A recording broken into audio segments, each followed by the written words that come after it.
for liftoff in T-minus 30. Stand by for further instructions, Minnesota Black Robe Regiment.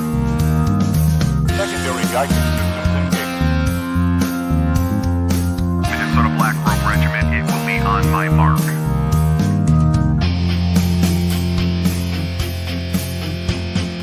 All systems are a go. All systems are a go. Minnesota Black Robe Regiment, you are over the target. You are authorized to fire at will.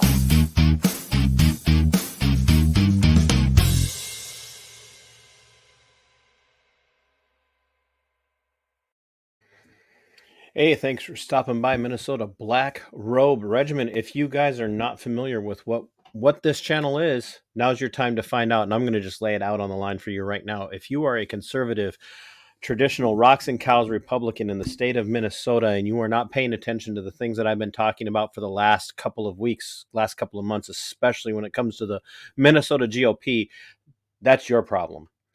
You need to wake up and realize that the leadership in the Minnesota GOP at the county levels, at the state level, at the district levels are not giving a rip about you right now.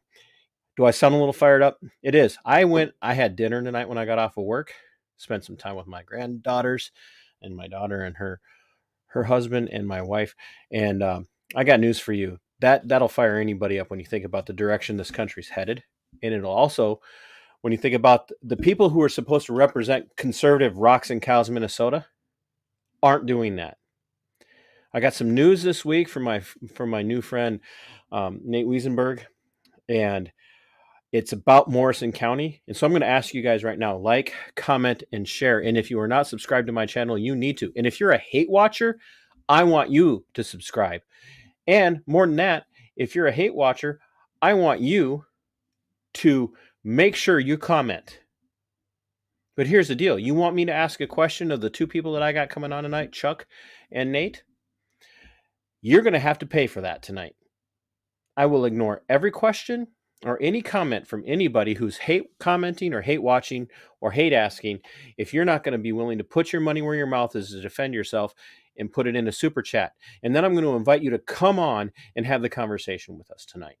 For those of you that are friends, fans, followers, make sure you're ordering coffee or merchandise. If you really like what I'm doing, if you like my content, you can go over to my Subscribe Star and you can subscribe there. I got levels starting at $3 a month. That's literally a bare minimum, right? $3 a month at my Subscribe Star, Minnesota Black Robe Regiment podcast. I guarantee you right now you're spending more on that just to drive to the grocery store to get a dozen eggs. And we're going to keep the content coming out because there's a lot of commentary that needs to be made. And the corruption is not just happening in the DFL. We all know the DFL is corrupt. We all know the DFL leadership. We all know the DFL party heads and the BPOUs in the DFL. They have an agenda, and that is to tear this country apart. The problem is that by and large, the people like Paul Gazelka and the people like Kurt Dowd in the state of Minnesota who claim to be conservative Republicans are out to tear you down too. I'm going to tell you that right now. I recently launched a series called The Libertarian Lowdown. And if you have not been paying attention, the Libertarian Party swung red over the last weekend. The Mises Caucus conquered the left-wing woke agenda in the Libertarian Party. Do you understand that? They have realized what the Republican Party could not do, what the Republican Party could not realize. They got past political correctness. They got past the reality and the ideology of wokeness. And instead of walking around bearing guilt for things they didn't have anything to do with, the Libertarian Mises Caucus took that party and flipped it to be liberty-minded and foundationally and fundamentally conservative. And the conversation we're about to have tonight with Chuck and Nate is going to expose the fact that within the state of Minnesota, the Minnesota GOP is not interested in truth. It's not interested in election integrity. All it is interested in right now is beating up traditional conservatives. All it's interested in is throwing traditional conservatives under the bus and then running over them and then backing up and running over them again. I'm mad because genuine conservatives in the state of Minnesota do not have a party home anymore. And we are really starting to have to fight these fights that we shouldn't have to be fighting. So I'm going to, without any further ado, I'm going to bring in my guests for the night. And I'm Nate and Chuck. Thanks, guys, so much for doing this. I know, Chuck, we're going to have you on here in a future date to talk about your campaign. And but tonight's not going to be about your campaign per se. Nate, we've already talked about your campaign. Which one of you wants to take the lead on what happened in your county? Because if you guys haven't watched this yet, not this video. And by the way, if you're watching this on playback and you want to ask a question of these guys, you can ask it here and I'll make sure they get it. If you want to issue a challenge to these guys to a debate and you want to do it on my platform, you can do it. But there again, there's a super thank you option. You want that message to be carried forward and you want me to platform it, you're going to pay for that option. Otherwise, I'm not platforming you. I will platform either one of these guys' challengers in the primary. And Nate, I told you this last Friday. And Chuck, I'll say this for Mr. Krisha. If he wants to come on here and give a defense for his behavior and his voting record, I'll let him do it. He can come on my platform. He can challenge me to a debate personally and intellectually and logically. And then I'll have him on to debate you. But they're going to pay for that opportunity because I'm done. You guys, I'm fired up this week. I'm serious. I've had it. Those of you that are watching, by the way, go find the video. If you haven't yet, I've got 2 videos out in particular about Morrison County. One, the corruption that happened at their county convention, and you people could say what they want, but we also have Manny Heffern's father assaulting Jen Wesenberg on video. We've got it. It's out there. Nobody wants to talk about it. And as far as I know, the police department still hasn't addressed it. Is that correct, Nate? Correct. Yep. There's just nothing happened. So, which one of you wants to tackle what happened this week? Because you guys had a very interesting Wednesday. Yeah. So I'll start, and then I think I'll let Chuck go. So I had a meeting on Tuesday night with 2,000 mules, and so I was at that at the VFW. So Chuck and some other people went to the BPOU meeting, and they found out some interesting information there. And I think Chuck can fill you in on that. So Chuck was at that meeting. Yes. Correct. Chuck, so when that was Wednesday night, the meeting? Tuesday night. Tuesday night. Yep. So Nate, while you were having your 2,000 mules showing, which was free to the public. Yep. Which was put out by people who assert in the video evidence. I haven't watched it yet. I've tried to remain above that fray in particular, because I'm trying to not form an opinion about the video that already influences kind of where I'm at. I feel like I'm going to have to watch it here pretty soon. So if somebody's got a free link for TC to watch, that would be great. So while you're watching, so while you're over there having this campaign get together for in showing 2,000 mules, the Morrison County GOP BPOU holds an impromptu meeting because they haven't had a meeting since when? I don't know. I think it was prior to the COP last, but not positive. Right. I know the last one that I was aware of was in October. I don't know if there has. I'm assuming there's been one since then, but I don't know when it was. That was prior to the endorsement convention. Right. So it's been a long time. They apparently were having monthly meetings, was my impression.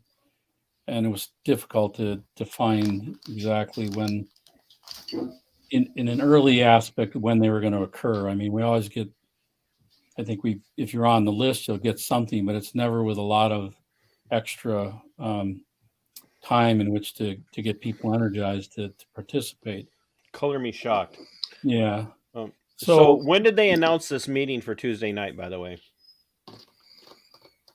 It would have been probably 11 or 12 days before the meeting happened. So a couple weeks before the meeting happened. Okay, roughly, yeah. Okay. Yeah. So and the meeting was, surprise, scheduled for exactly the same time as your showing of 2,000 Mules. Right. So I announced my showing, and then it was about a day and a half later that they announced they were having the meeting. I don't know if that's a coincidence or what it is, but yeah, that's what happened. There is no such thing. Right. No, I'm sorry. Nobody gets a break anymore. No. At all. Very few coincidences in this world. Nobody gets a break from me at all anymore. I don't care who it. I don't care if you're in the military. I don't care if you're in law enforcement. I don't care if you're in party leadership. There's no breaks. There's no such thing as a coincidence. They chose to hold that meeting. TC's opinion.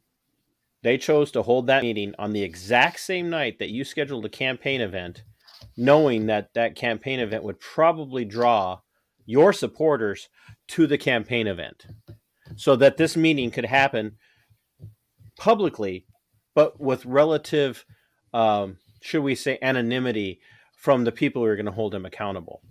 Chuck, so you chose to go to the meeting instead of go to the campaign event. Yeah, it's for me, as Ron Krisha being the sitting representative, I thought it was important to make sure that I'm there at least to address any misinformation, I guess, if you want to call it that at this point in time. But well, let's backtrack though. Ron Krisha is sitting as a Senate candidate. Correct. House. No, House. Or House. Rep candidate. House. 10A. House. It used to be 9B and it's now 10A. Correct. Okay. So he's now the sitting House 10A candidate. We're still at the endorsing convention. No endorsements were given for the Senate district or for the House districts. No, they were not. Correct. Okay. People have to understand this. And the reason this is important is it's going to tie in here in just a couple of minutes. The Morrison County BPOU for the Republican Party states there are some very specific things that have to be in place for the Morrison County GOP BPOU to do anything like campaign donations, funding, support, advertising, endorsements, and any of that. There has to be an endorsement in place. And when there's a primary runoff without an endorsement, everything's coming from a position of neutrality, correct? Right. Right. Would you like, I can read the Constitution, that part of the Constitution, if you'd like. Do you have it on screen somewhere? You can actually, you can read it, but also if you want to, you can try and share it and I can put it up for the audience to read if you've got the ability to. I can read it and then I'll share it with you. So it says, no Morrison County Republican officer shall use his or her official position to promote pre-primary endorsement support or to induce the candidacy of an individual by assuring Republican support prior to any endorsement by the convention, which is representative of the entire electorate for the office. So that reads as you can't support anyone if they're not endorsed. And I'll share that with you now. Thank you for putting that in English. Right. Should just say that. So and as everybody knows, if you see me looking at my phone, it's because I'm managing both the chat, live chat in the YouTube stream, as well as questions coming in on my messenger, which, by the way, TC is in Facebook jail. So if you see a Todd Pearson running around, that's actually me trying to get past the system for a month, which means I'm now going to get blocked there because somebody that's a rhino. And Nate, you know how I feel about that terminology. I don't label everybody a rhino just because we don't agree on every single topic. But some rhino out there somewhere in the 10th, in the 7th district or in Morrison County GOP is going to attack me for this. Right. So, well, So I think basically, Chuck what it should- comes down to is that the Morrison County GOP constitutions and bylaws state you will not take a position on a candidate until they're either endorsed or have won the primary, correct. Correct. even if that person is currently an incumbent. Correct. That would be the interpretation I would take of it. I think they chose a different, direction that we can cover as part of the meeting. I mean, they said that the incumbent, they didn't call him the incumbent, they called him the sitting rep. Doesn't matter. Precedent for. Well, before we get there, why don't we tell them what? I don't know what who we're this talking lady about? is, but she wants to say hi to everybody. Is she? So what? So Chuck, what did they give Ron Krisha? Well, they gave him $8,000, and the important thing that we got to find out here is a little bit about the sequencing and timing in which those occurred, because it seems to me it was a bit premature. And Just a couple of months. well, from their treasurer's report, it's pretty difficult. It was a pretty vague treasurer's report. You don't see the checks, so we're gonna do our best to get the meeting minutes in which they said to. But you guys have both of you have requested the meeting minutes, and Correct. other people that were there and other people in the county party have requested the meeting minutes, and no one's produced those yet, as far as you know. As haven't far as I received it, know, people I've talked to today haven't received them. I haven't received any correspondence from Mandy in months. So How long She has doesn't Mandy talk to been me. the chair of the county party? I don't know. Chuck might know, but I know it's been a long time. about 6 or 8 years at this point. Yeah. And Mandy works for who? She's supposed to be working for the people. Well, you mean That's not she's- what I asked. She's- She's Wesenberg. a paid Paul Gazelka staffer. She that's is what you're paid by the asking, yes. Gazelka. Well, was his campaign at the time? Was campaign.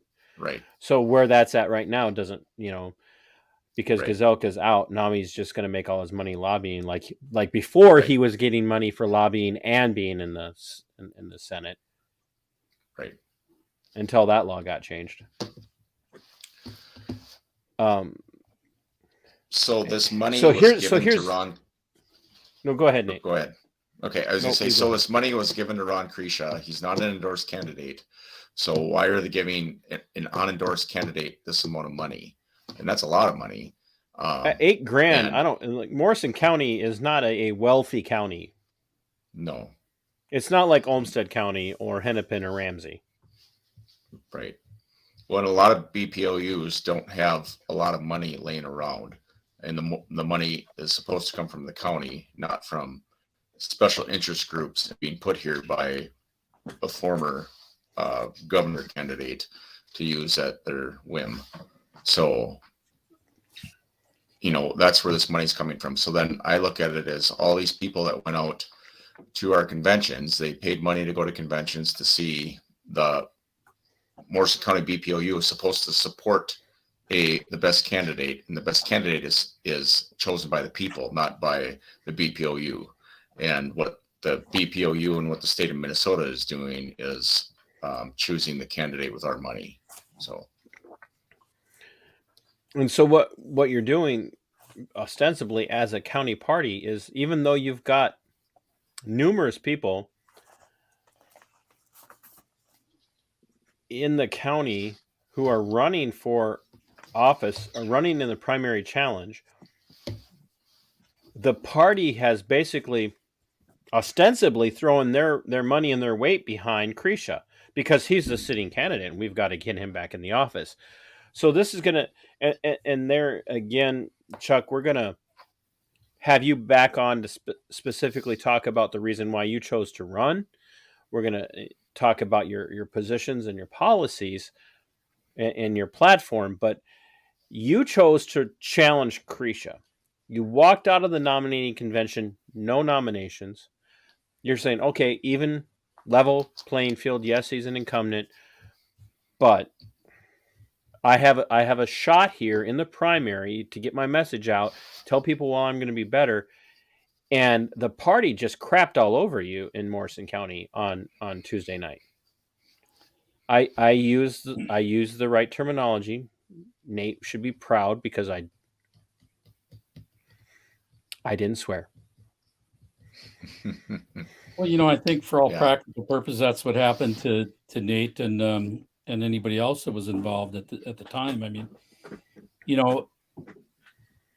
what they will espouse about the nomination, when they're going through the nomination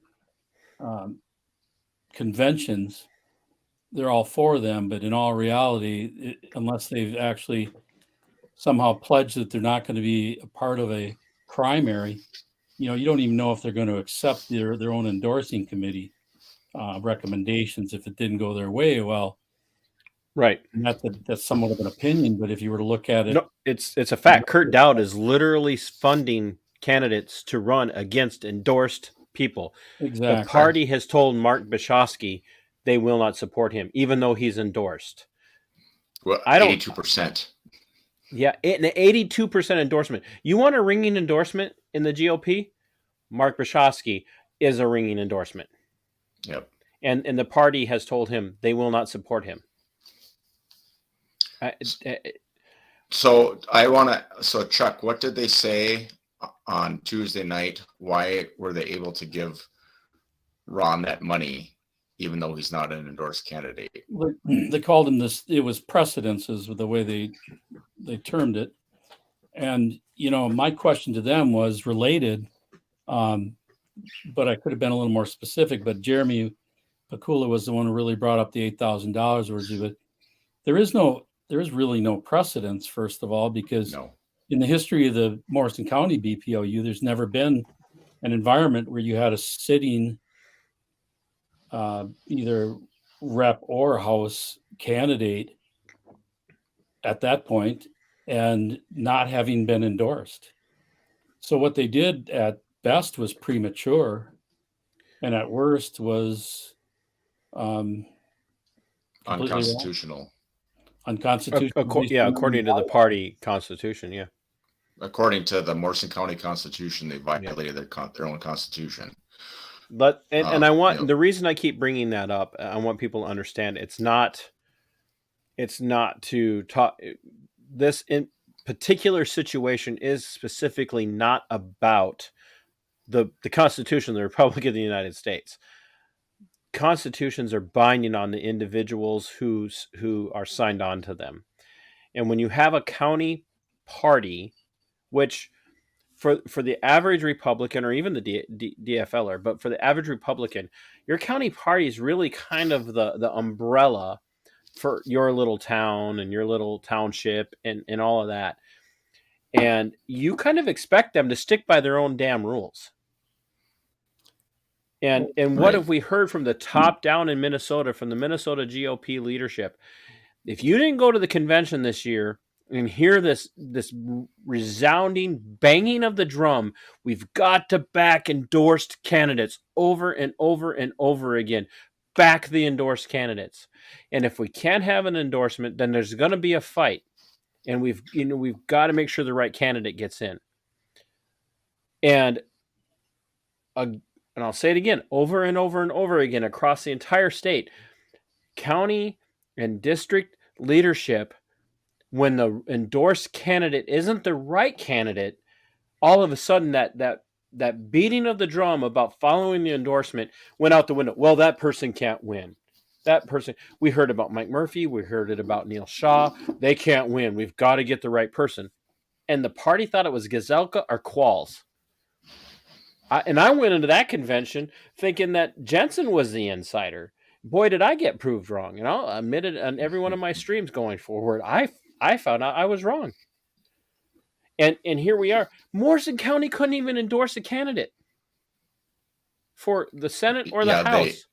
They couldn't get it done because somebody's worried, frankly, about Krisha. And I want to touch on that a little bit. What's Krisha's record been like? His record is not great voting for, Republican values. I pulled up, so I've been taking screenshots of things that, how he voted, so I could have that ready. He voted, I think last time we talked about the California emission standards.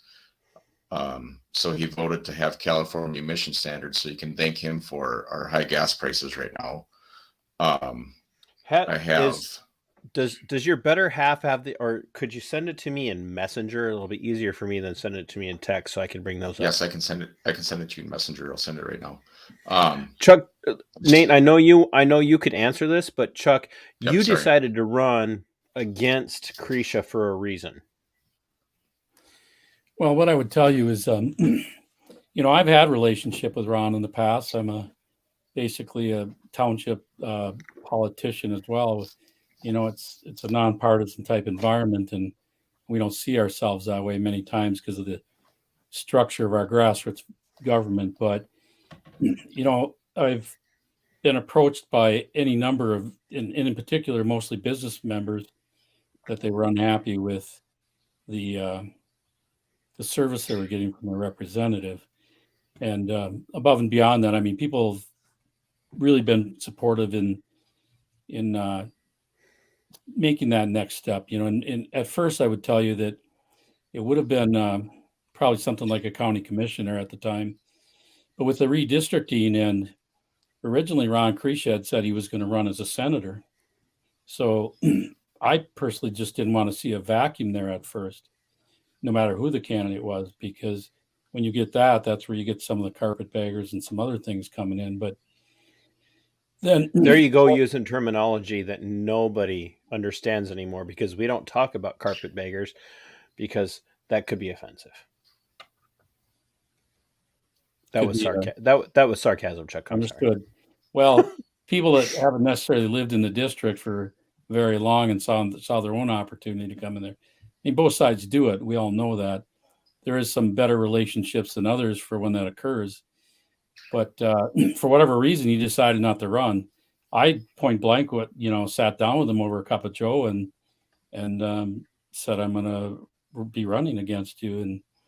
And, first thing was he said he knew that already, however you figured that out. But, I'm not going to call it an absolute groundswell of people, but I think of the cross section of people that had approached me prior to that, even before announcement, was sufficient, and with the right positioning as individuals within the party and their acumen of the GOP and the government. Some of my mentors across time have said, regardless of the outcome, they were glad I was running, because it puts them in that position that they have to be, more attentive to their constituents, and that doesn't seem to be the case. So, that's probably, I've again been approached by a number of business people, and they've been very good, and they have their own stories. They're each a little bit different. Some of them are actually just personal stories on the approach.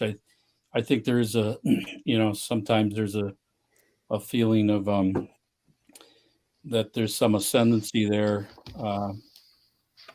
after you've been in the office for a while. That well, it becomes an entitlement. Is and what it, that's a bit part of it too. But the other thing is, I mean, I was 30 years in the military, and I think you knew that from before. There's a reason you don't keep people in a particular position for very long, is because they either get too comfortable or they start doing things that aren't necessarily in keeping with things like a constitution or the bylaws. They start breaking rules. They just do, because that's the way it works in almost every leadership across time. So, is there evidence of that? We're basically looking for that sort of thing as we go through this, but I think anecdotally there certainly is.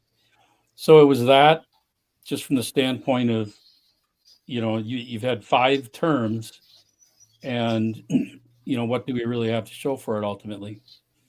I think there's a lot of discussion about approaches about these omnibus bills and things like that put them in a particular position to garner their votes one way or the other.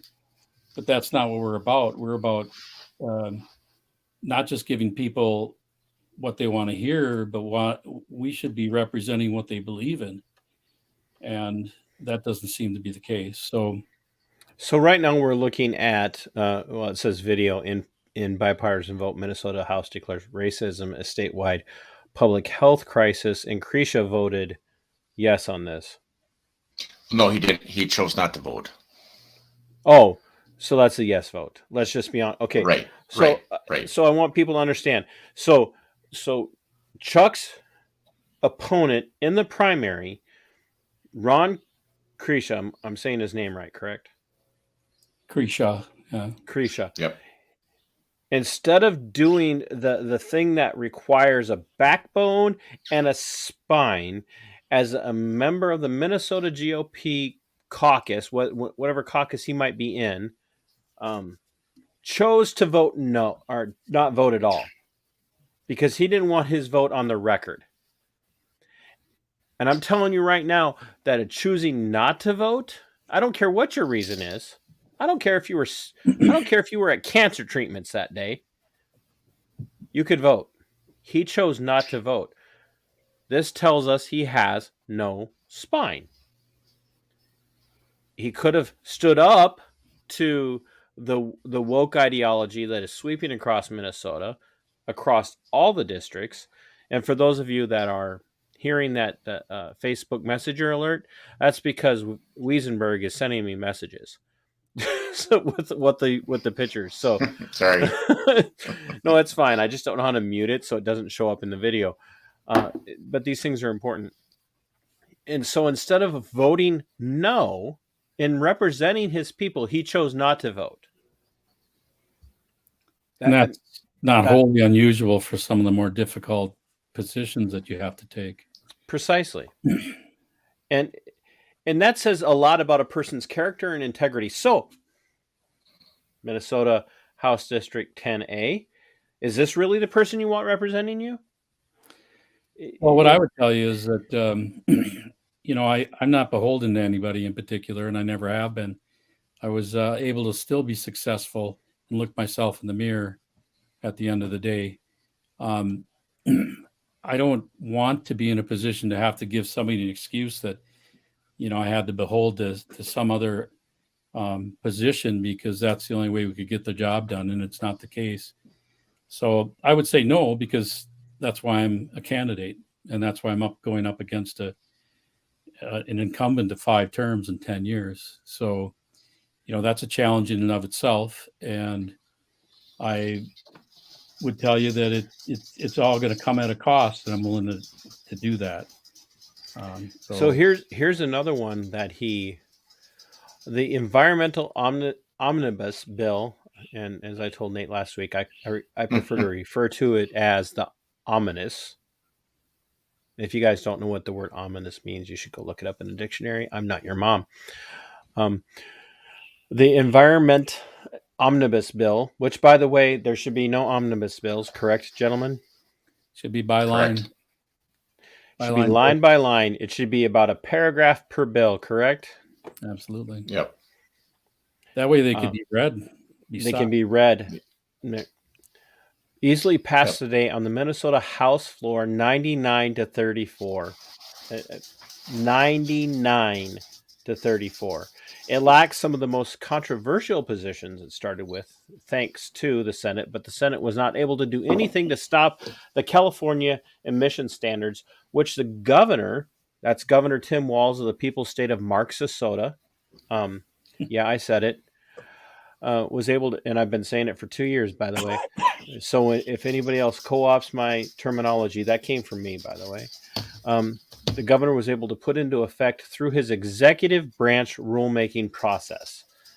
The bill also contains some ominous, see, there's the word, news for deer farmers in that they will now be regulated by both the Board of Animal Health and the DNR, a combination that even the author of the bill said was probably not going to work. Give me your cup.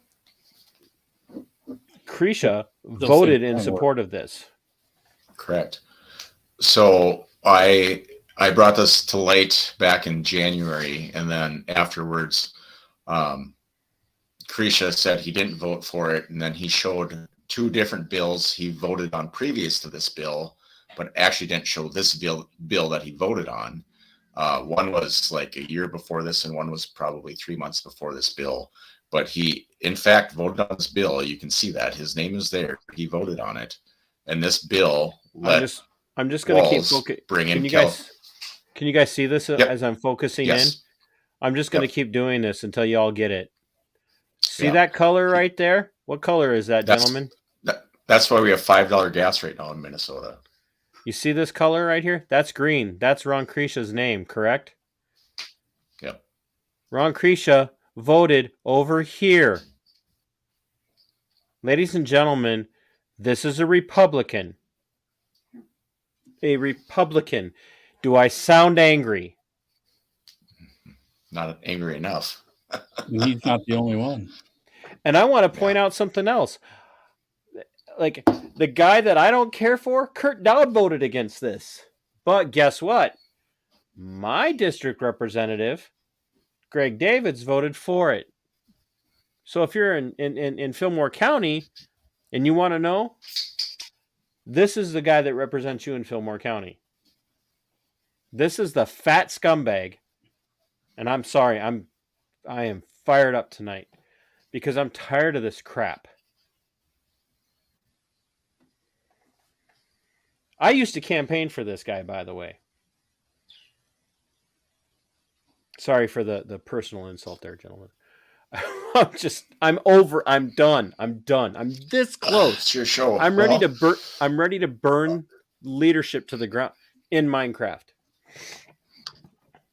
And for those of you old people the problem like me is these and people. Chuck, when we say in Minecraft, that's a current contemporary reference to doing things in a fake world.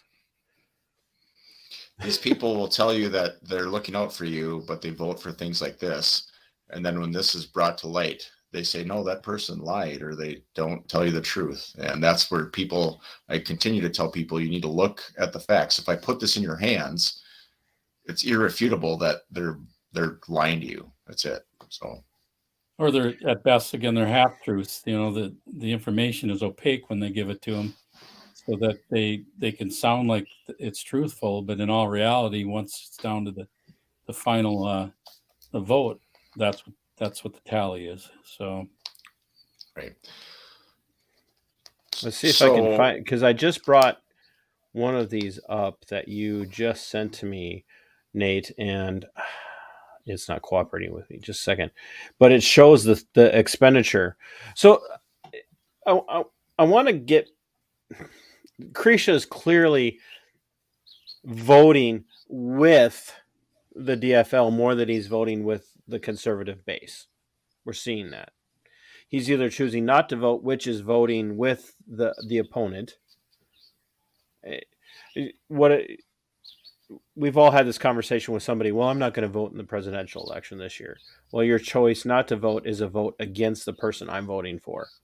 Correct. You might as well just go and vote for the person I'm not voting for. That's how a no vote or a non-vote works. But what we're dealing with in this situation is something even more nefarious. When challenged on Tuesday night about this, and we have many people who are watching, who were there, other people who are paying attention. We've got people who are in other BPOUs altogether. We've got Tina from Kennebec County. We, the people at last meeting, were told only board members were getting the minutes. I mean, that's ridiculous. absolutely. That a board member is the only person that can get the minute. What are we hiding? And those of you who haven't watched my video yet that I put out that TC hates the cops and we have the proof, By the way, I was in the law enforcement career field for almost 13 years. I've got a brother that's been in for over 20 years. Go watch that video, because one of the things that I bring out is, well, if you don't have anything to hide, this is what we hear all the time, right? If you don't have anything to hide, then you What are should you talk to hiding? the cops. Yep. You should talk to the people in positions of authority. Let me ask this question, Kennebec County. Let me ask this question, Morrison County. If you don't have anything to hide, why are you hiding? Why are you hiding? It's exactly accurate. I mean, none of this stuff should be any difficulty at all in which to receive. You know, even when we asked for the Constitution and the bylaws, they kept going back to well, they were available at the endorsing convention. Well, that's not what we're looking for here today. I can't go back in time, and you don't either carry them with you to a BPOU meeting, or it was difficult enough to get them to offer it up in an electronic manner. So I just said, hey, send them to me, and I will make as many copies as necessary, and I'll make sure they get to them. I have yet to have gotten that as well. I was just checking that to make sure I didn't say anything out of line, but I have not received those as well. And that was Right. Tuesday. We've been asking for the bylaws for months and have received nothing. There is an except for we'll get it to you tomorrow. There is a so dealing with Krisha's silence, so those moments where he chooses not to vote, right? Or the silence from places like Kennebec County and Morrison County. There's an old Latin phrase, and I'm going to butcher it because my Latin isn't as good as my Greek, and my Greek is bad. But there's an old Latin phrase, "Notum est consensus tacit." Anybody recognize that consensus and tacit, right? And that translates into the English, proper English, as he who is silent is known to consent. And basically what happens in that statement is, if you're asked a question and you refuse not to answer, you're consenting to the premise of the question. And that's where we're and that I want people to understand, like, if you're talking to a person who's representing the state, whether they be an investigator or whatever, you don't talk to them. Okay, do not talk to them. But when you're dealing with transparency within a political party, or you're dealing with transparency within the state, and we're going to be having some conversations on my channel going forward about why I refer to the state all the time. We need to change how we talk. The state is that group of people that sits in St. Paul or Washington, D.C. or Des Moines, Iowa, or whatever, wherever the capital of Wisconsin is. Nobody cares. But what we're dealing with is a vast difference between a representative of the authority coming and enforcing upon you this ideology that you have to answer these questions, and if you don't answer, you're clearly guilty. We, the true government, or in the case of a local political party like a BPOU of Morrison County, if I'm asking you a freaking question and you won't give me the answer, you're hiding something, and you're stalling to continue to hide, and you're looking for a way to get out of answering, because your silence in answering that question is telling us you're consenting to the problem that there is corruption. And it goes deeper than that, because Krisha's campaign manager is the treasurer of the Morrison County GOP BPOU. Correct? That was on the A4L piece this morning, correct? I think that's where that came from, right? I don't know. You tell me. I am in Facebook jail, so I can't hardly read anything. Oh, the treasurer for the BPOU? Right. I can look it up now. I believe I can look that up. But so I think, to go through, before I look it up, I wanted to go through a little bit of a timeline, because we were talking about, corruption within the government. It starts, we can talk about what happened here, but it's not just happening in Morrison County. Kennebec County we start. is showing us. Otter Tail County is showing us. We're seeing Fillmore County, Olmsted County. The Republican Party is dirty. Well, and even if you look at District 10 and the adjudication of the actual convention, they talk consistently about using Robert's rules. And at the BPOU meeting the other night, I asked them, why is it? So what you're telling me, because I told them that the endorsement convention to me was an abject failure. But you followed Robert's rules, so it worked the way it was. Well, but if it's Robert's rules and they recess the convention, along with having motions on the floor, or requests for information on the floor at the time that they recessed, they'd be in violation of Robert's rules. But what they've ultimately done is given themselves the perfect out, because it's the state that was running the endorsing convention, and that's what they're going to defer to.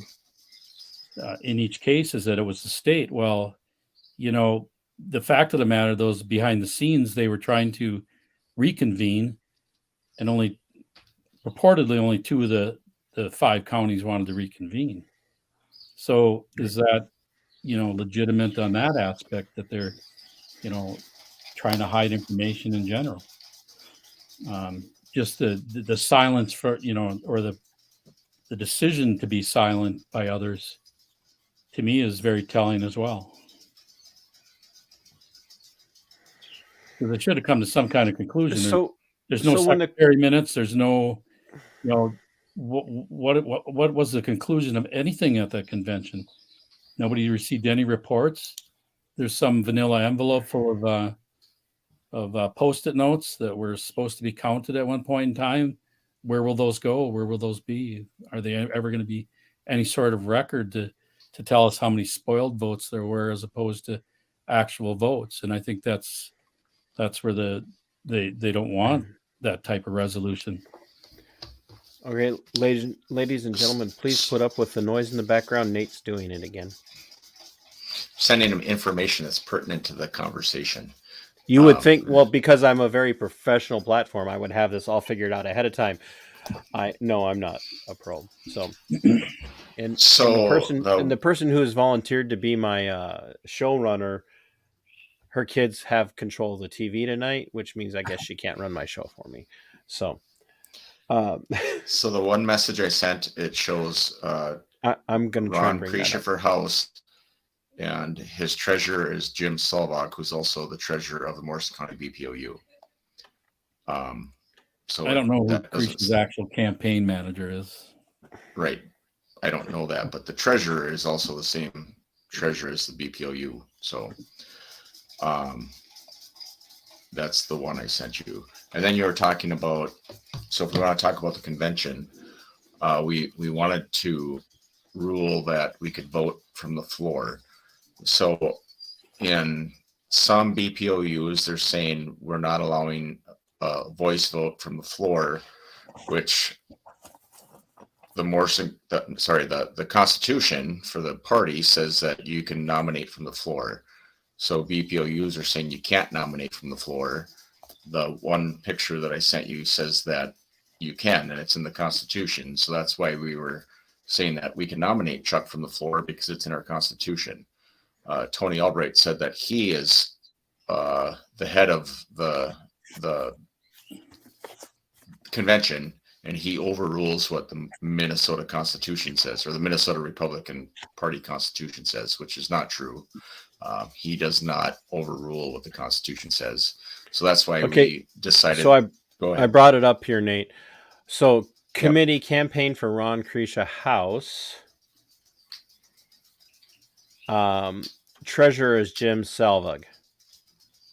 Right, so that's the same treasurer as the BPOU.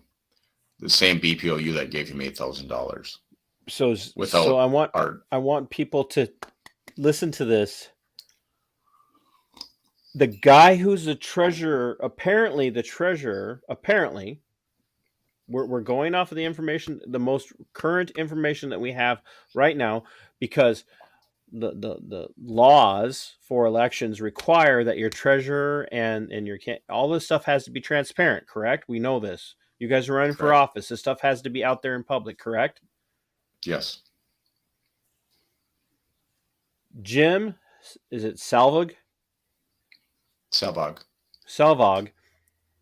Apparently appears to be the treasurer for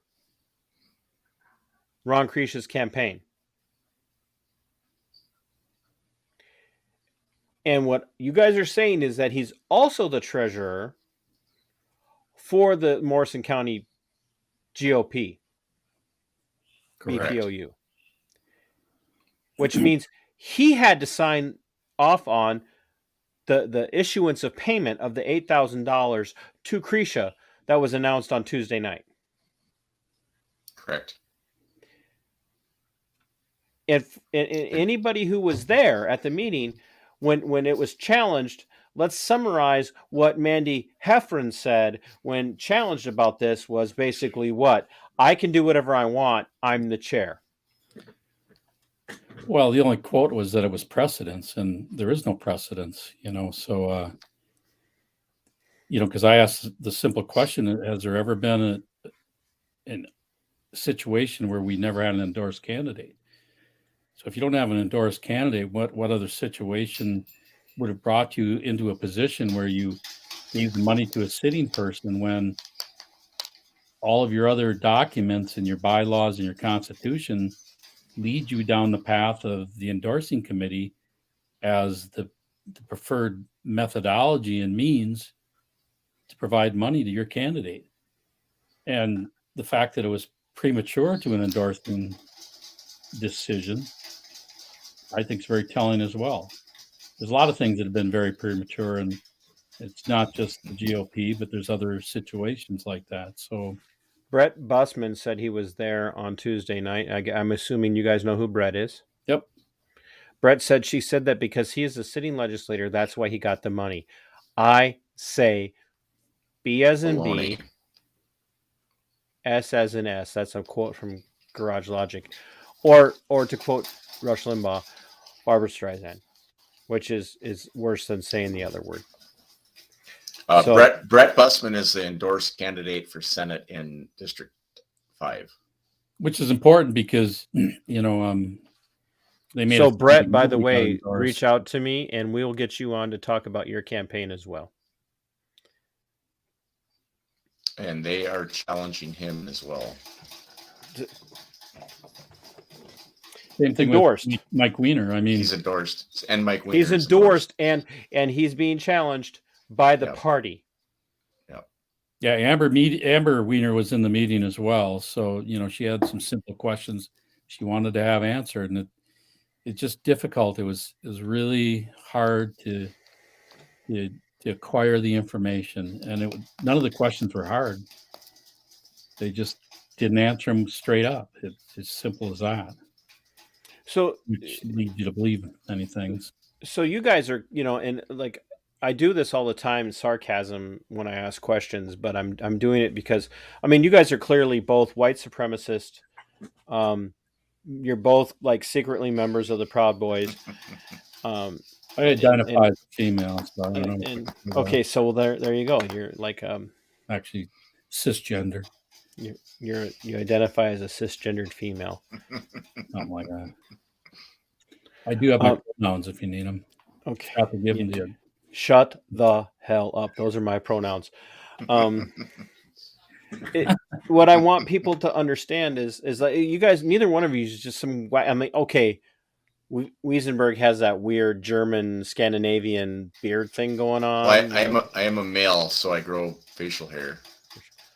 So I've got. It's all right. You'll get there. What do you mean it's? My people taught your people how to grow beards, by the way. That's right. So, So the reason that all of this is happening is because you guys are coming as outsiders. You're coming into an insider club. You're pushing against the insider narrative, and they don't like it.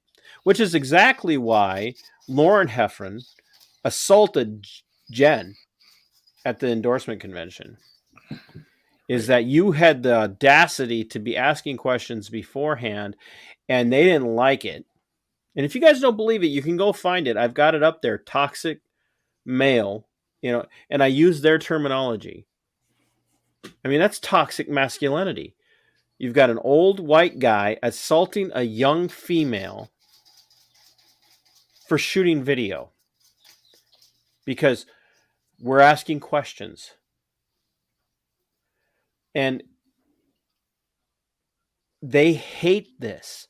They hate this transparency because, as we've heard over and over again from guys like Jeremy Miller and others, well, we gotta extend these olive branches to the Democrats. We have to extend these olive branches to the DFL.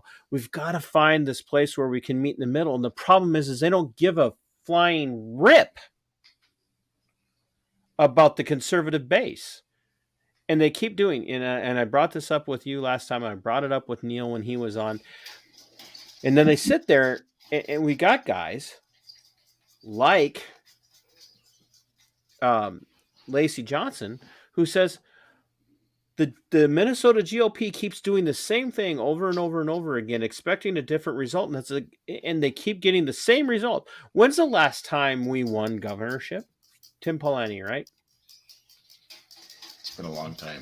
What did that do for us when Tim Pawlenty won? It just moved us further to the left. Pawlenty wasn't a conservative. I mean, the closest thing we've had to an independent conservative type is Jesse Ventura, and heaven forbid, we do not need another lizard people endorsing person sitting in the governor's mansion.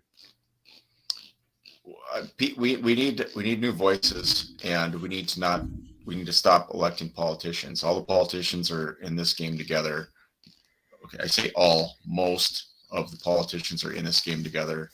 There are some good people, but there are people that just want power and money. And that's not what I'm about. And I know Chuck, so he's not about that either. I'm not going to speak for him because he's here. He was in the military for 33 years. He doesn't know what money is. Right. Well, you do the right thing because it's the right thing to do. And we're fighting for what's right. And we need people standing up and fighting for people and not for the government. Do you guys feel like this is, and I don't want to talk strictly about emotions here because I don't, I want to bring intellect and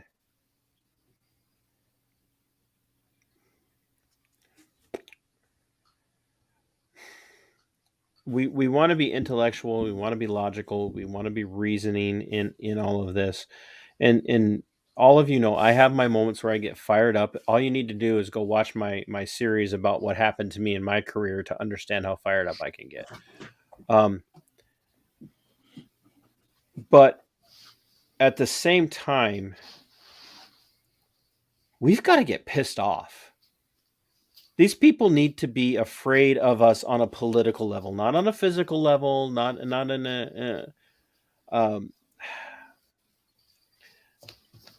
a safety way, but they need to be scared of us when it comes to their comfort. Because so many of them have been at this game for so long. I mean, how many terms has Krisha sat? Well, they are afraid of us right now, and that's why they're doing what they're doing all across the state. Is we have people standing up and telling the truth and fighting for people. So now they're doing things like giving Ron Krisha $8,000, even though he's not the endorsed candidate. They're bombing the Senate District 10 convention, so we can't get an endorsement because their candidate they don't like might get endorsed. In Senate District 1, they changed the date. The state came in. They moved the date sooner because the person they didn't want would have gotten endorsed if they didn't change the date. And then when we asked them to get involved here, when there's obviously constitutional violations going on, they won't get involved. But when they want to get involved, so their guy can't get in, they get involved and they take over and they make everything the way they want. So what it takes is we need to stand up. We are standing up. We need other people to stand up. And we all have to work together, and we're here for you. And we need more people to stand up and say they've had enough. and that's it. And, we can stand together and we can keep speaking out against things we're seeing, and we're not going to go away. That's another thing we've heard is, well, these people are mad. They're going to go away in 2 months, and this is a bunch of baloney. Just elect me again, and we'll keep moving forward. No, this is not baloney. Look at how our country's falling apart, and where our economy is, and how our schools are. Everything is crap. So it's time for change. So if you want change, you can't keep electing the same people that are telling you, they're telling you warm nothings. You elect them, and then nothing ever happens. One of the greatest fears really is daylight. I mean, anytime you expose the positions they're really taking, their voting records, their operational things that they're doing, and it gets exposed in the daylight, that's their greatest fear. That's one of the ways you get many of these institutions to change their mind. That's why it just works so well for some of these other left-wing organizations. And not saying that we want to necessarily emulate that, but, I think that we need more data every day to talk about how it is that these people are really addressing the issues at the state level, and ultimately what it costs the taxpayer and the constituents of our state, because it's smoke and mirrors. It always is. Back to things like omnibus bills and I think the way they look at any statutory artistic expression they think they can take on statutory requirements. So that's, I think, going to be a big part of it here, is to continuously ping at them to get this information out in the light of day. So that's what their greatest fear is: exposure. So you guys are inside of Congressional District 7 at the federal level, correct? Correct. Yep. So now let's look at what's happening in Morrison County. I've got people in Otter Tail County coming out of the woodwork wanting to talk to me about this stuff. I realize that there are other platforms that are somewhat covering some of this stuff. I'm trying to cover it from the perspective, and there again, I don't want to call every single person who doesn't agree, and I know I say this every time. I've literally reached across the aisle to a guy like Travis Bull Johnson. Travis is not a Republican. He is a Libertarian. And I think he's now running for the legalized weed.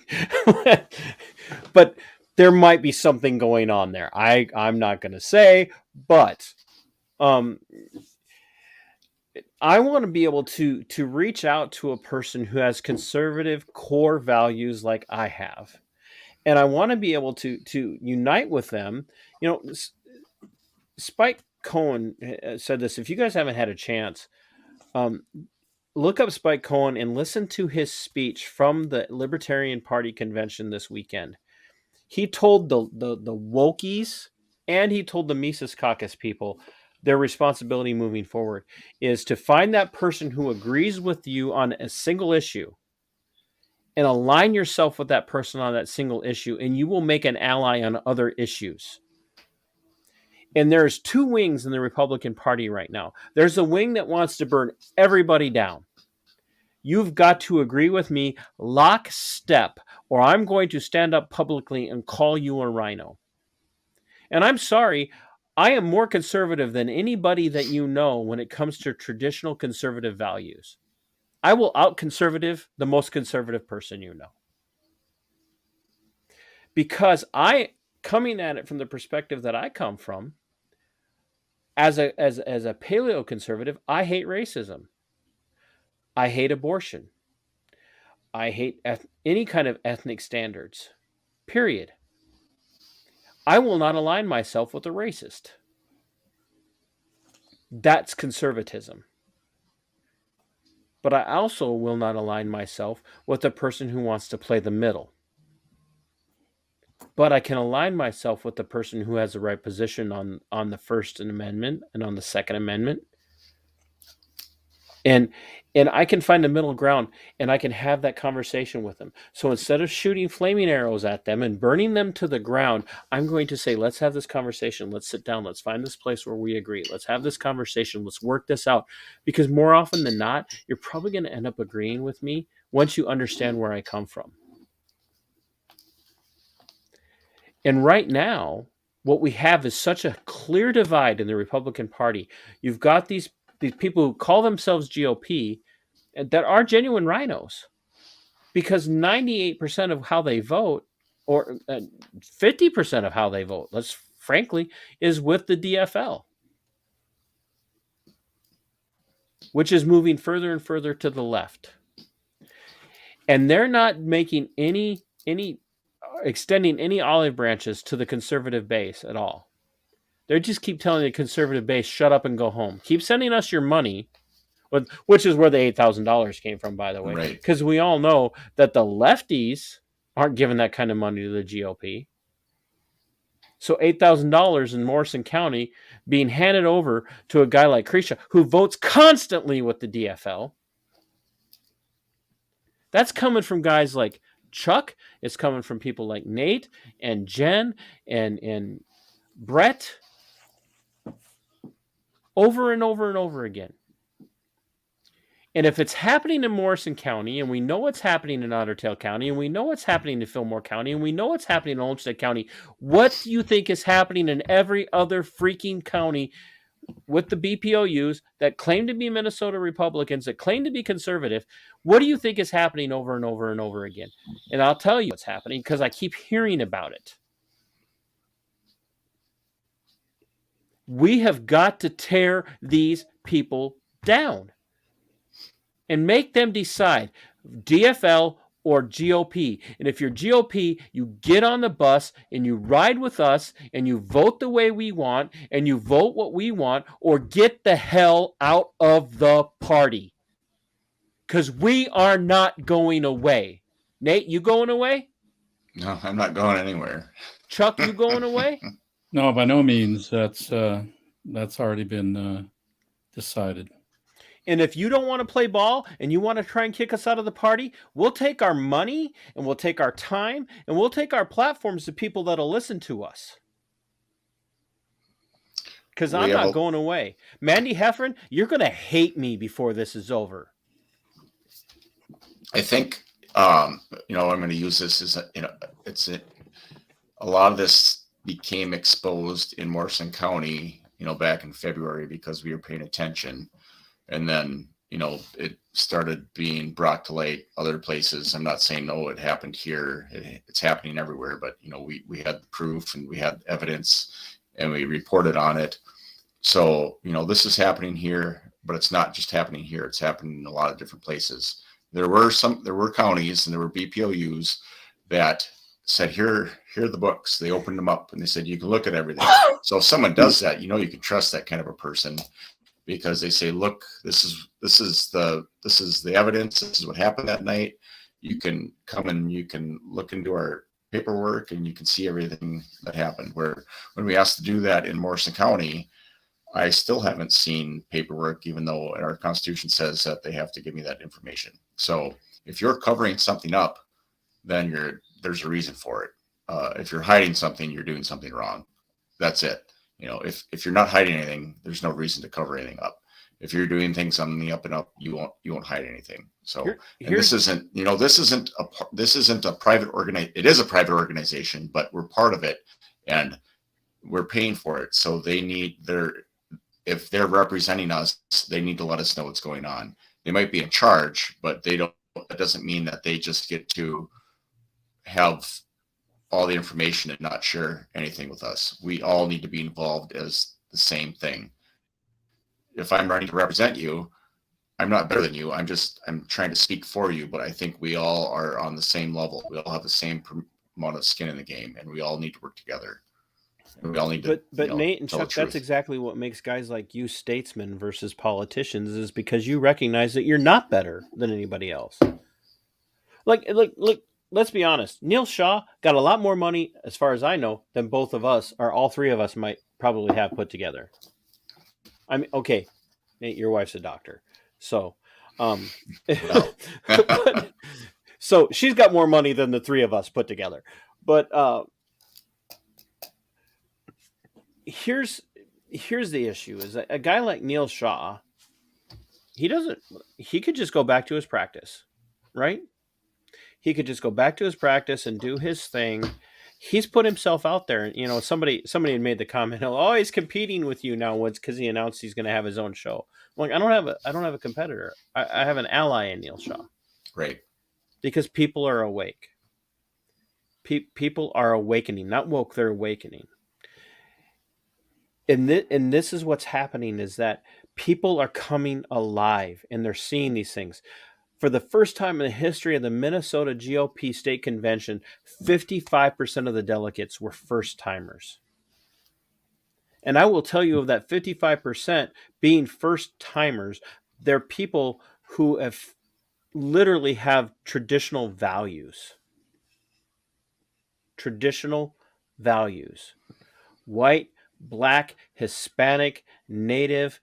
You know, I've got a good friend, Raul Estrada. He's not a Republican per se, but he shares our values. We're going to be reaching across these ideological gaps to people who are maybe like Bull, maybe like Raul, and we're going to reaching across these ideological gaps, pulling liberty-minded people into our groups to make these strides, these inroads, because we're tired of the compromising that's going on. And people like Ron have abandoned guys like you, which is why guys like you are running for office. And your parties are doing everything they can in their power to continue to support the compromisers and say Right. that they're doing it for us. If guys like that were doing their job, I'd be fishing tonight. I wouldn't be on here talking to people. You know, Are you saying you would rather be fishing than talking to me? I sure would. But we can't even be friends right now. But we have to do it. We have to do it now, and we have to make change now. Chuck, what would you be? I mean, did you want, like, you were in the military for 33 years. So were you active military for 33 years, guard? No, actually I had about 6 years active duty, and then maybe close to 8 by the time I was done. This might be where our friendship ends. What branch? Well, it's the Army. So. Oh, okay. You're all right then. All right. Okay. You know, I did catch that crack you made about walls, though. That was a good one, but the jab, I should say.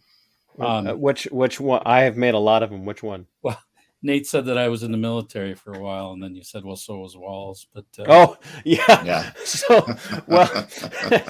well, you know, I do that because, you know, I'll be honest. I co-host another show, Veteran Nation. It shows up on YouTube and a bunch of other platforms on Right America Media and New Right Network. New Right Network, as in it's not like new far right. It's a kind of a Christian thing. But I tell people constantly, like, I was a nobody in the military. Like, I was with the 82nd Airborne, which makes me better than most of the people in the military. But I was a paratrooper in the 82nd for over half of my time in. And I got out, went into the National Guard. I did National Guard for about 3 months before I said, I cannot do this anymore. This is a waste of my time and a waste of taxpayer money. And I literally said that. I said, it looks like literally got treated like dog crap. And I tried to resign. And so I have not a stellar, but I have a good, honorable career, you know, short-term lifespan on active duty, and then a lifespan in the National Guard going, what the hell just happened to me? And I got out, but I got out at a time where it wasn't affecting anybody. And our governor literally resigned to get out of going to war with his troops. Absolutely. So I'll stack my mediocre career up against his lackluster cowardice any day. Absolutely. You know, the fact of the matter is that was just that was just a summer job for him. So, and his not deploying tells you that exactly that was the case. You know, he was an educator, so he had time off in the summer. Who's best served, who's a good employer during the summer? National Guard. And you know what happens if you're in the National Guard and you got nothing but time? You get to go to all the schools. if you get to go to all the schools, your record looks better than everybody else's, regardless of the case. So, I just don't want people to think that I'm out here trying to say that I had a stellar career when I pick on Walls for having been in the military.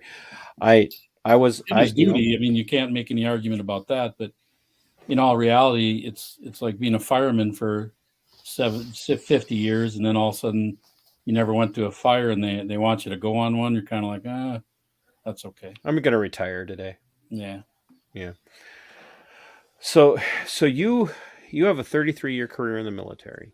30 years, sorry. Or 30, excuse me. I don't know where 33 came from. I was, thanks for correcting me. I was probably trying to make you better out than you're supposed to be. But Nate, Nate didn't serve. Still more qualified than our governor. Absolutely. Because he knows the standards, regardless of what, whether they're social standards or military standards or any of those things. The governor talks about holding people accountable. He has absolutely no clue what accountability means. The only people he wanted to hold accountable were the police and that one college kid that put in for some COVID money because he lost his job at the golf course. Those are the only people he wanted to be accountable. He's never held anybody else accountable. All that money that went to the daycares, nothing. All that extra money that went to the counties and the tribes, nothing. And he had the perfect opportunity to make the balance sheet net zero again when got all this extra money from the federal government. So he doesn't hold anybody accountable. Except us, but people that actually would pay the tax. We spent what was $7.9 million on a refrigerator building. Yeah. And so you want to talk about accountability. And so now we have almost a $10 billion surplus. We're not going to see any of it. We're not going to see any of it back. We might get $1,000 per family, husband and wife team, maybe. But then your taxes are up, or gas is up, or food is up. I just told people today, like you had mentioned earlier about gas prices, being where they're at in the state of Minnesota. Well, granted, it's not California. I got a friend that just posted the other day. Yesterday, I think it was, they spent $8 for a gallon of fuel. I fueled up yesterday. I spent $80 on 16 gallons of fuel. I am 51 years old. I remember, Chuck, you're going to laugh because you're a little older than I am, I think. Indeed. And do you remember? I remember 25 cents a gallon for fuel. Oh, yeah.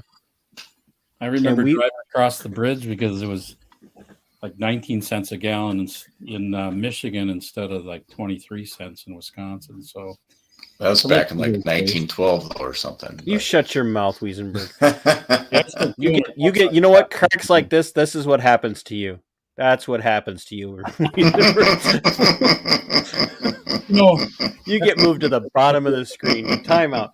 No, so the reason that I bring that up is when gas started to skyrocket during the Carter conundrum. Everybody freaked out. Remember the gas lines, Chuck? You remember? Absolutely. If you had an odd numbered license plate or an even numbered license plate, you got to go every other day. And that was everywhere. We've got I burn about 5 gallons of gas a day, Monday through Friday, to drive to and from work and run errands. And I have somebody that I wanted to go visit this weekend who's an hour and 20 minutes away from me. And I'm going to have to tell this person, I miss you, but I can't come visit this weekend. That's what Ron Kreischer supports. That's what Mandy Heffron supports. That's what the Minnesota GOP oligarchs on our way of life. I mean, because they keep wanting to give us that's where the rocks and cows piece comes in. They just have no understanding of what we do here.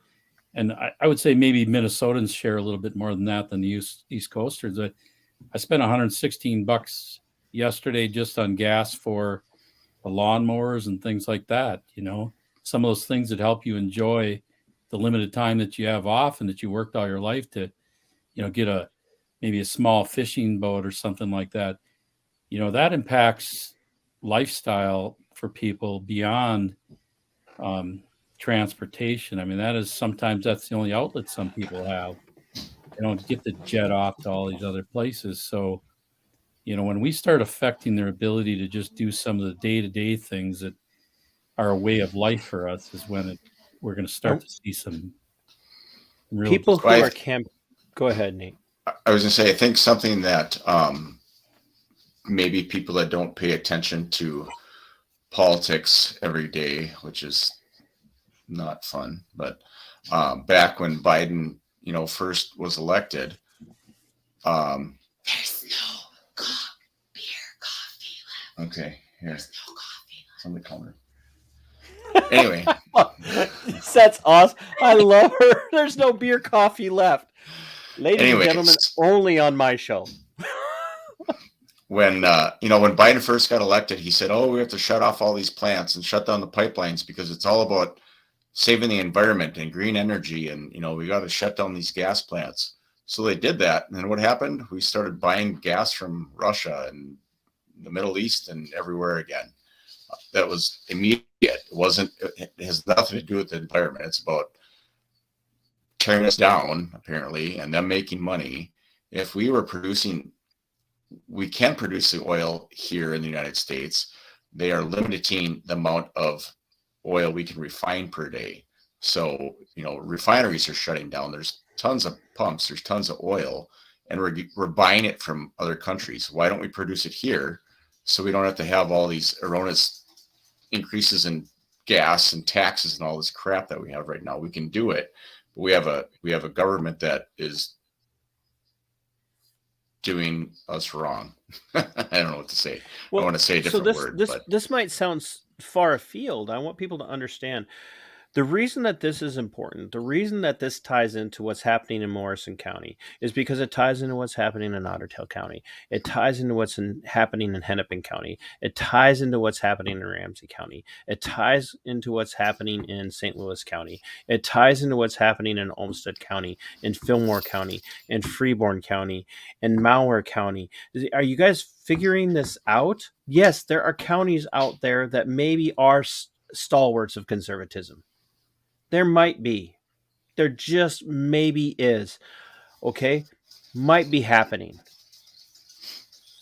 It might be happening. But this ties in because the majority of the leadership in the GOP is lockstep with guys like Kurt Dowd, who is lockstep with whatever they need to do to reach across that freaking aisle and get along with the DFL so that we can get done with our session. We can all say we've accomplished something, and they're forgetting about us and they're screwing us over. And I'm over here going, honey, I might quit my job and get a job at Quick Trip so I can walk to freaking work every day. So I don't have to drive anymore.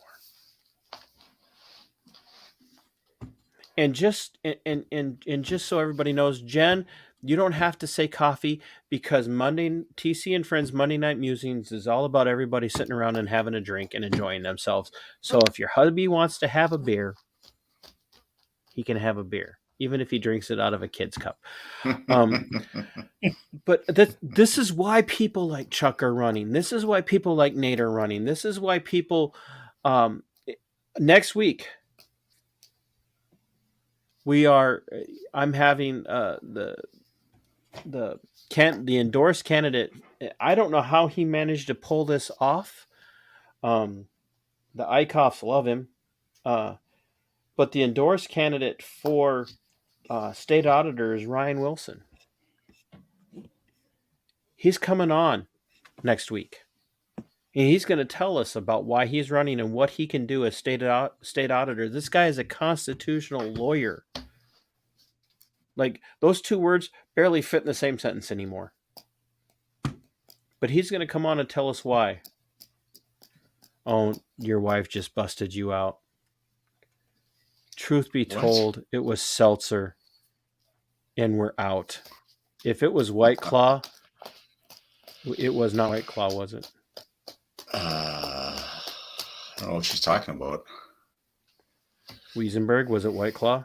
If it was White Claw, you're No. done. All right. Because that's a DFL drink, right? No, I'm kidding. Everybody will get that reference, especially with the state auditor thing going on. Good old Blaha White Claw. I think she should get her own Minnesota version of White Claw. It should have its own label. Anybody out there that's creative and you want to start marketing a White Claw can with that says Blaha flavor on it? Oh, we're gonna get on that. I will. Oh, I will. Jen, you do that. We'll sell it right on my channel. Okay. But all of this matters because all of this affects our day-to-day life. And if your county BPOU cannot get on board with getting people into position to run against those people, and they're going to actively fight against you, you're going to basically tell you, we don't have to have your permission as a county board to do this. We're just going to give $8,000 to your opponent and give you the middle finger. That's what it is. They looked right at you, Chuck, and excused the crassness of it, but they just looked right at Chuck and went, while you're sitting in the audience. Double bird. They should get the Blue Falcon is what they should get. And if you've been in the military at all, you know what the Blue Falcon is. It's the award given to the guy that's most likely to throw you in front of the enemy when the going gets tough.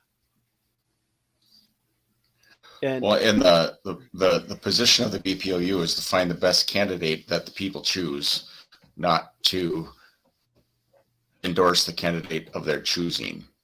And that's what's going on, is they're deciding who they want, and we don't know if that's the voice of the people. It's just the voice of the BPOU. So they're giving this person money against the will of the people. We don't know that people want to give $8,000 for Ron Krisha. He's not endorsed. If he would have been endorsed, then yeah, but he obviously is not endorsed. He ran unopposed and could not get endorsed. How often does that happen? Never. He ran in a convention unopposed and did not get endorsed because we wrote down Chuck's name, because more people wanted Chuck than they wanted Ron Krisha.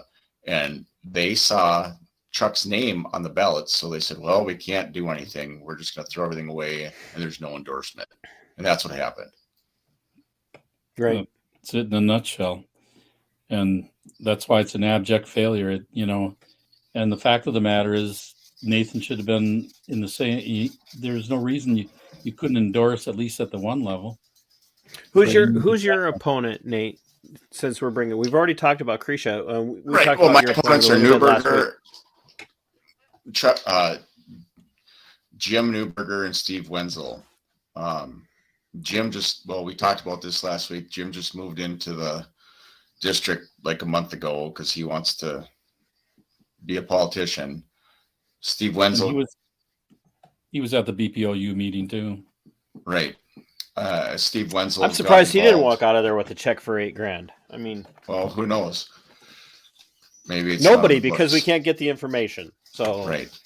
So I did, I think last time I talked about, I was calling people since November to get people to show up to caucus, and people, I had like 105 confirmed people that went to the Senate district convention from Morrison County that said they were going to vote for me. And there was 240 people there, 248, so roughly half the people were from Morrison County. There was 115 people from Morrison County or something like that, but 105 people told me they were going there to vote for me. And then I had other voters that were not just from Morrison County. So why did they stop counting? Is it because they didn't want me to win? I don't know. I'm not going to make conjecture because I don't know, but I know who said they were going to go there to vote for me, and that was about 50% of the people.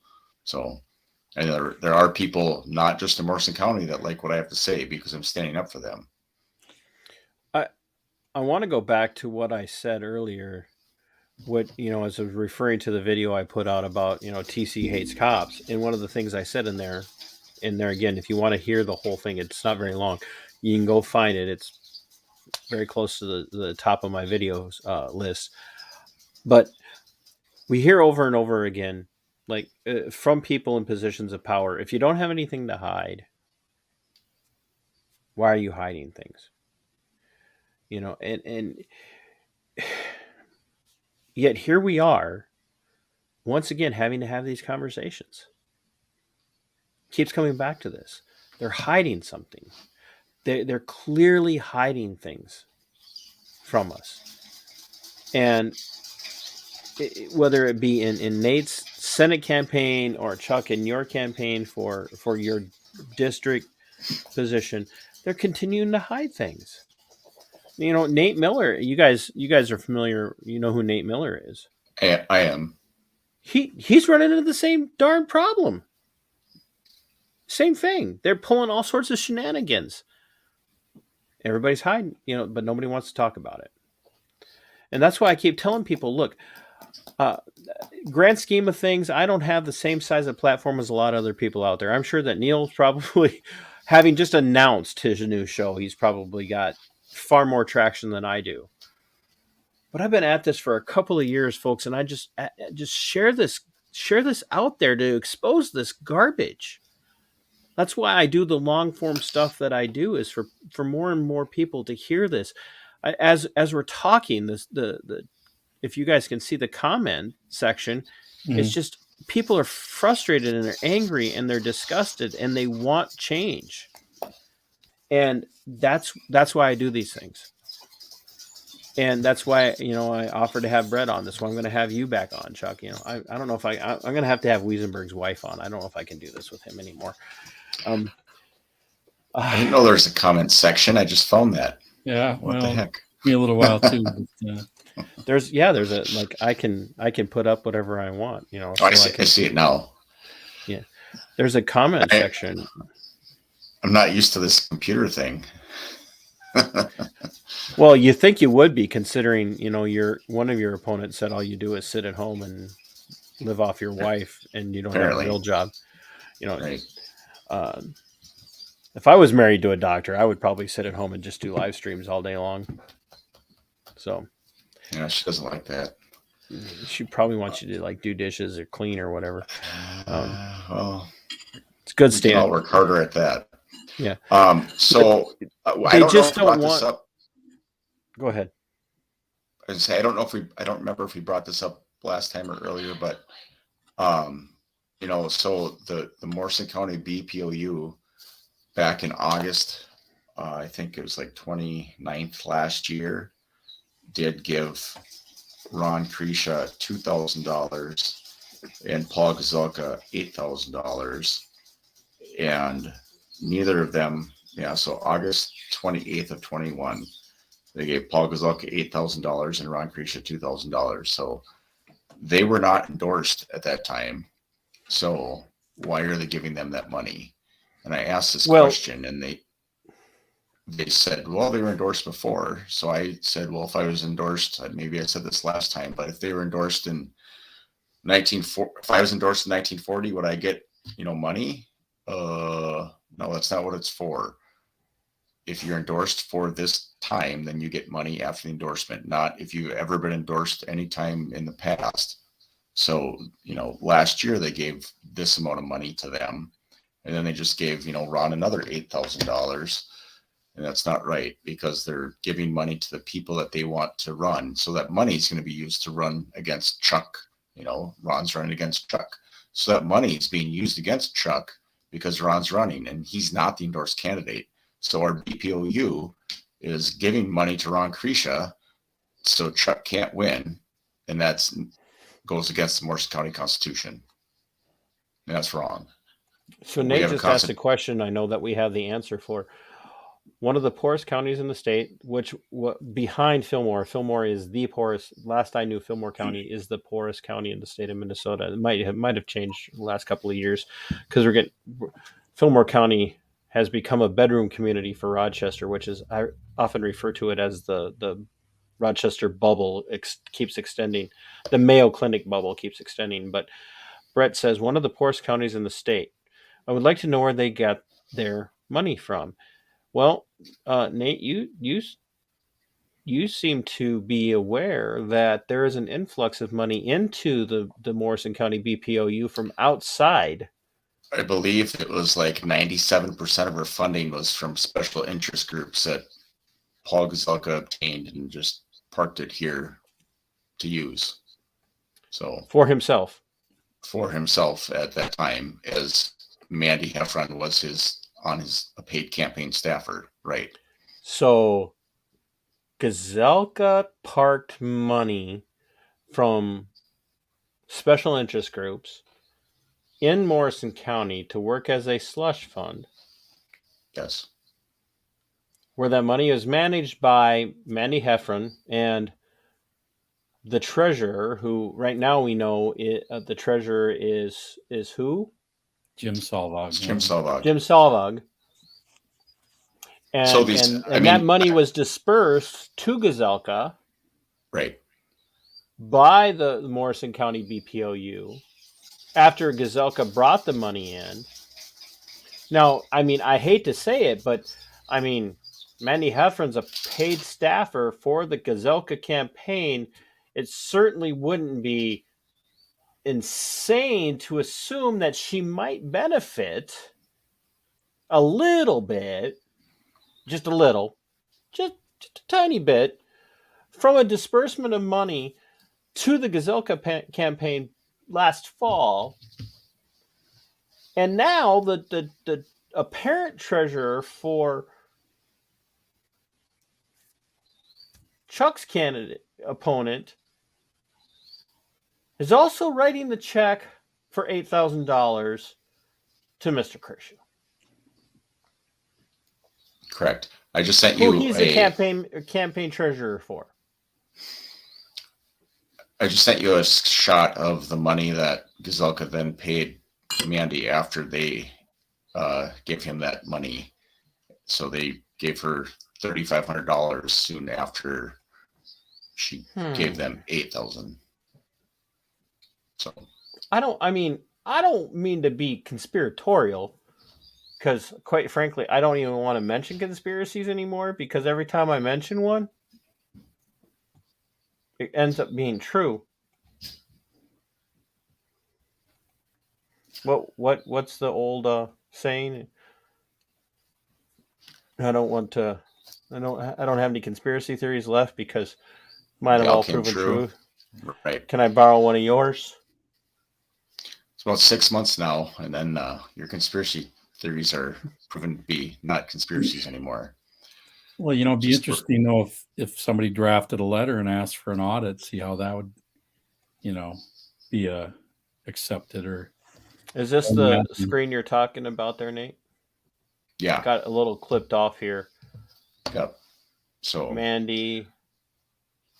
Oh, I could. Vendor total Heffron, Mandy Heffron. So services event coordination paid $2,000. Services scheduling $500.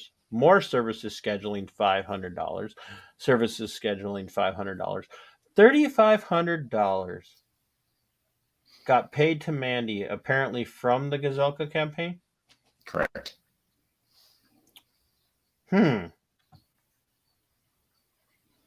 Folks, are we picking up on this? Does it make sense now why Lauren Heffron would assault Jen Wesenberg when she's videoing, when her hubby, who is running for office, asks questions? I mean, that's a lot of Father's Day presents right there. Puts a lot of gas in your car when gas prices are exorbitant because your candidates are supporting California standards. There, I just sent a picture of it where it's not cut off. Right. So that's the frustrating thing is, politicians are working for money and power, and that's not what we're here for. We're working so people can be heard and people can have their voices heard, and we don't want our money being taken from us and given to politicians so they can play games. I don't know. So Chuck, I'm assuming you're independently wealthy, correct? I mean, you've got millions in the bank because you served in the National Guard. After your brief stint on active duty, you served for another 20 some years in the National Guard. You got clearly you live in the lap of opulence. Indeed. And Indeed. and so all of this doesn't matter to you because you can fund your own campaign, and you've got connections. Well, Nate's independently wealthy too. I mean, I've had some gracious people already that have offered to be of assistance, but I can't claim to have much of a Taj Mahal and or a wealth of assets behind me. So, but the money isn't really that important. I'm comfortable. It has nothing to do with that. Well, my point in asking that is it sure would be nice if the money that just got paid out or the Morrison County BPOU at the behest of Mandy Heffron and the treasurer and whatnot, if that money would have been left in an account to gain interest, so that after you trounce your opponent in the primary, that money would have been there for you to use against your DFL opponent. But Absolutely. instead, now that $8,000 is getting poured into a campaign to try and discredit you, so that now you have to spend more money while you campaign to win the primary, which you're going to do because we're going to destroy this guy. Right because on the I've money. got people out there who are going to do research, and we're going to find every little nasty little tidbit that we can find on him, and we're going to get rid of him. We're going to get rid of him. It's my You're mission. right on the mark, though. I mean, you think about it from you've got it right. You've phased it and sequenced it exactly the way that it, if you weren't taking it at face value, you would have to be considering it to be all suspect. So, and certainly premature, of course. We were talked about that, but I mean, that was at best, it was premature. So I agree with you wholeheartedly, and that's one of the main objectives here. So, Jen, just don't even try and hide anymore. Just bring it in. Just come on, say hi, wave at us, wave at us because we're paying attention. So, someone has to watch the kids. I want to know who's running on the wheel in the background. That is the chinchilla. I figured it was the chinchilla. We have 2 chinchillas and 7 guinea pigs. Yeah. Yeah, Brett says that Jen is a ham, by the way. She's not a ham. She's like a beautiful princess. No one was questioning how beautiful she is. All she has to do is stand next to you with her hair undone, and she's still prettier. Hi. Hi, Jen.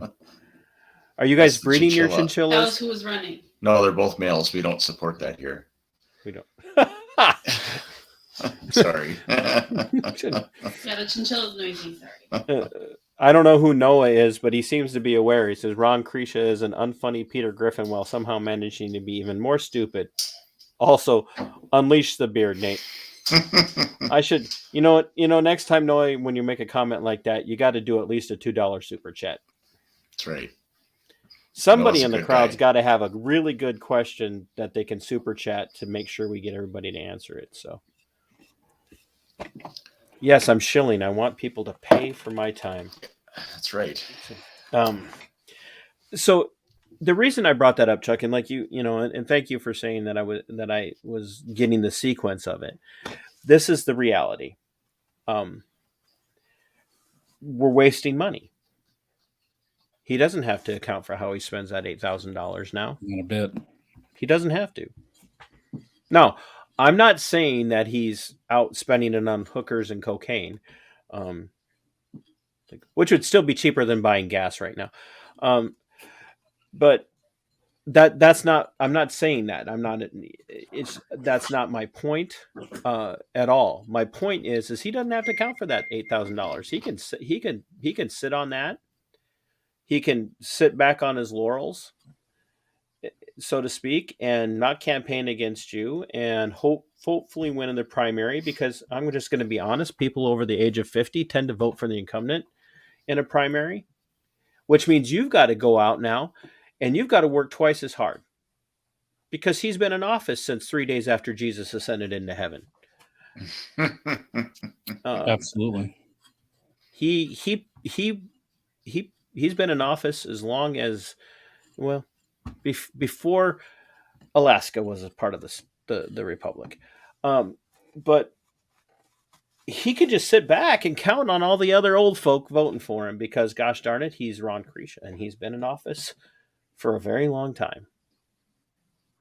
So he's got to be okay because he keeps winning, which means a guy like you has now got to go out and beat feet at a time when gas is more expensive. And you're running not just in your county, you're running in a district, which means you got to drive all over God's green earth. You got to cover multiple districts or multiple counties, multiple cities, multiple townships. You got to go to parades. You've got to go door knocking. And that $8,000 goes a long freaking way to putting gas in a car. Certainly would help. At a time when fuel is more expensive than anybody in this conversation has ever seen it. Period. Which also, as we know, printing is more expensive than it's ever been. Everything. Lead times, the whole cha-cha. It's all expensive. It's costing all of us.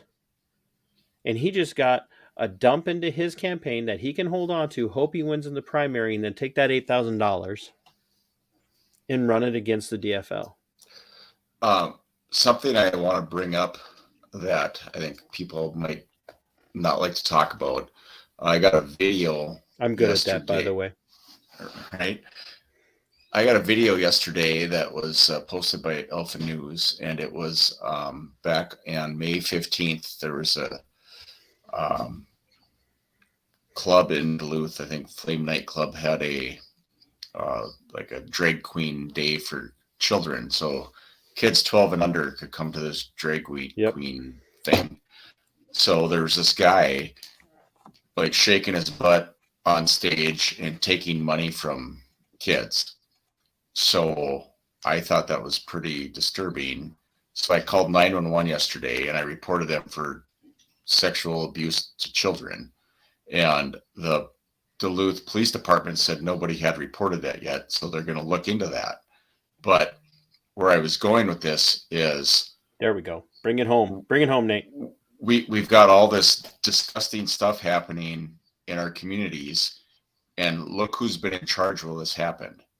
These representatives that have been here for the last 5, 10, 20, 15 years are letting all this happen and they're not speaking up. This is disgusting. We've got men shaking their butts in front of kids in a gay nightclub. If you want to go there, fine, but it's not for children. And there's kids giving money to these people and no one's speaking out against that. That's literally happening in Little Falls. Not that, but the CRT stuff is happening in town. Well, who's been in charge while that happened? All these representatives that say they're for Republican conservative values, and this stuff is happening right now. Well, they need to be louder, and they're not. So they need to be fired. They haven't done their job. It's time for them to go. It's time for people to say you're done, and we're not going to let that BS happen. It's wrong and it's disgusting. And what do? They cower in a corner and say, well, we can't bring that up because we might offend somebody. We need to protect our children. It's offensive to me that you don't stand up and protect my kids. So that's what we're doing right now is protecting our kids. These people need to go. They're disgusting human beings. Uh-oh. I offended Chuck. You offended Chuck. Chuck said, no, I've had enough. I don't think so. But yeah. Well, no, I'm glad you brought it up the way that you did. Because here's the reality. We can't count on Krisha voting against that. Especially if it ends up in an omnibus bill. Because of the state chooses to pass a statute saying like we have to protect these people in doing these things, and they need to be protected, and they need to have X, Y, and Z to protect them in these moments. and they put that in a 1,400-page bill, Creech is going to vote for it. Correct. He's not going to read it. He's just going to vote for it. Especially if the majority whip or the minority whip, whatever the case might be, hopefully it's majority whip at the next election, comes in and says, "We're voting for this package." Creech is just going to go, "Yes, sir." He's just going to do it. Yep, they do what they're told, and that's wrong. You know, if I brought my child to a strip club and let my child give a stripper $1 bills, I'd be going to jail, and my kids would be taken away from me.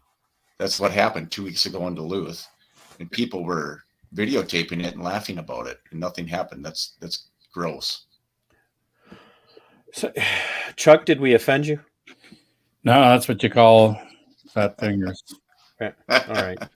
Old man and technology. Yeah. Arthritis. The novel we used to go to was Old Man and the Sea, and all of our kids and grandkids are going to be reading Old Man and the Technology. What can we do for you guys? When I say we, I'm speaking in the third person. What can my viewers here in the state of Minnesota, especially, or anywhere else for that matter, how can we reach out to the Morrison County BPOU chair? Because Nate, you said she won't even return your emails. She won't take your phone calls. She won't talk to you in person. I mean, they'll beat up your wife. That's one thing. Now, right on camera, they'll assault your wife, but they won't talk to you. So, and then they'll make you out to be the bad guy when the old toxic male beats up your wife, and Right. and his wife will look at you and say, "Well, that was uncalled for." Well, we're going to keep spreading the message, and it takes a lot of time and energy, and it does take money, you know. So we drive around and we talk to people. We're going to send out mailers. We're going to talk on the radio, write ads in the newspaper, but that's not free. So if you can donate, that would be great. I hate asking for money, but it is the way it is. But we're fighting for you, and we're all fighting I together. do it every video. You donate to my campaign. That's awesome. No, I ask for money. I know you asked for money. I know. Don't steal my thunder, Wesenberg. I know, but you know that's what we need. Help. We need, you know, if you can help with money, that's good. You know, we'll be doing door knocking, and also speak up. And if you see something that's wrong, speak. What about what about phone calls and emails to your BPOU? Because I don't know if phone calls and emails will affect our BPOU because they just ignore it. Maybe to state officers, because they might get more annoyed with getting repeated phone calls and emails of people saying things aren't working. I've got one of the kids' cats meowing at me right now. One of the kids or one of the cats? It's a toy cat. It just started talking to me. Well, that's kind of weird. Right. What were you going to say, Chuck? Well, I think, you know, there is some value though in some of the emails across time, is that they probably will go unanswered, but if you're looking at changing of the guard across time, that would provide a pretty good audit trail that they aren't responsive to anybody. And, you know, in part, you know, it should be the delegates up front doing some of that, the alternates, but anybody in the public forum that should be part of the GOP or even the Democratic Party for that matter ought to be able to request information. They are private, so they don't really have to give you much, but you know, what would be the big issue about some of the things that we're asking for? And if they deny it, at least you got some audit trail to provide that. But the difficult part is, you know, they're not going to have another meeting, but certainly people having presence at a meeting makes a huge difference. Even if they never say anything, it gets them all sort of on the edge of their chair, and they're wondering. How many people were there on Tuesday, Chuck? Like we probably had about 30 there, I'd say. But I would you guys outnumber them on our side though. 30. Right. It was a very good crowd. You guys outnumber them. Yes. Indeed. The old guard is terrified. These people, these Mandy Heffrons and this Slavig or whatever his name is, these people are Carnahan style party leadership. To remind everyone, and I'm not making this up, Jen Carnahan,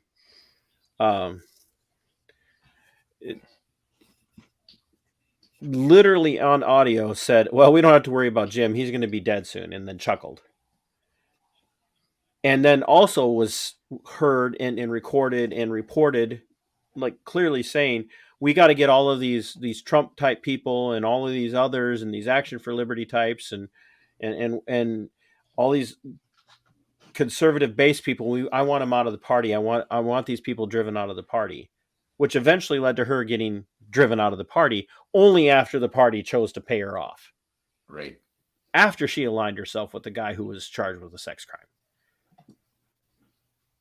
So it's or allegedly charged with a sex crime or whatever the case might be. These are the people who are left over. What it reminds me of is the fall of the Soviet Union. And when the head fell, you still had these pockets of Soviet control in these little areas. And so Carnahan's gone now, and Han's up there, but he has no idea what he's doing. He's walked into a mess. He was just kind of like, well, let's throw somebody at the problem. He's got no control. And you've got all these little independent Soviets. Read Alexander Solzhenitsyn. That's what the Soviets. But you've got all these little Soviets over there, still operating off the Carnahan style of leadership, this leftist, supposed conservative, but leftist mentality in places like Morrison County and Olmsted County and Hennepin County and whatnot. They're all still doing the Carnahan style thing, hoping they can get under the radar, and the people are pissed. The conservative base is pissed, and they just don't know how to do anything about it. Well, you can contact someone like myself or Chuck or someone like Nathan Miller over in 7 or 9. People that are willing and standing up for you right now, call them, call me, let us know what's going on, let us know what we can do. Like I tell people to call me all the time. And people do call me, but if there's something going on, just you have something to say, feel free to say it. And we'll go out and we'll say this is what's going on. I mean, it's got to be true, but let people know how you feel, and there are people here speaking for you. So here's the deal. Nothing we said tonight's there has been some speculation. We don't have anything but speculation on some of this because they won't be transparent. But the reality is we've demonstrated some objective evidence of things playing out, of how they played out. We have eyewitnesses to these events. We have eyewitnesses to Chuck getting screwed over in the meeting that he sat in. And we haven't even talked about his qualifications right now. At all. We haven't brought anything about his campaign up or any of that stuff. And so here's and I do this every single person. I did this with Nate. I did this with Bull. I do this with every single person who's running for office. Here's your chance. So right now,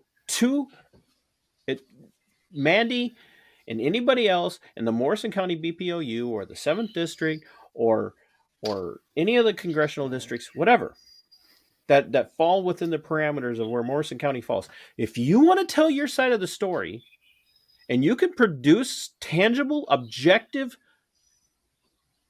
substantive truth as to why what you did is not crooked, come on my show and do it. Krisha, I keep saying his name wrong. You got it. Come on my show. I will let you come on here and tell me why what happened is fine. And I'll ask you hard questions. But these guys haven't said anything that's made me have to say, well, wait a minute, you're full of crap. But come on my show and I will let you talk. People are paying attention to this episode right now, tonight. People across the state of Minnesota, and I got my friend all the way down south, Judson. He tunes in for a lot of my stuff. And he said earlier, this stuff doesn't just affect Minnesota. This kind of garbage is affecting everybody in this country right now. Absolutely. Yep. You want to know why everybody's talking about a red resurgence, a conservative resurgence in this country right now? Is because for the last 2 years, we've been sold out by our own Republican Party. We've been sold out over and over and over again. You know, the left is going to say, oh, these Republicans are racist and they want to beat people and they're mean and they're whatever. That's not true. We want smaller government. We want to be left alone. We want less taxes. We want to take care of ourselves. Doesn't matter what color you are. It has nothing to do with color. It just is the government's intruding upon our lives and they need to stop. And that's it. America is a land of whoever wants to come here. You can come here. That's fine. But, you know, work hard. We expect people to take personal responsibility for themselves. Right.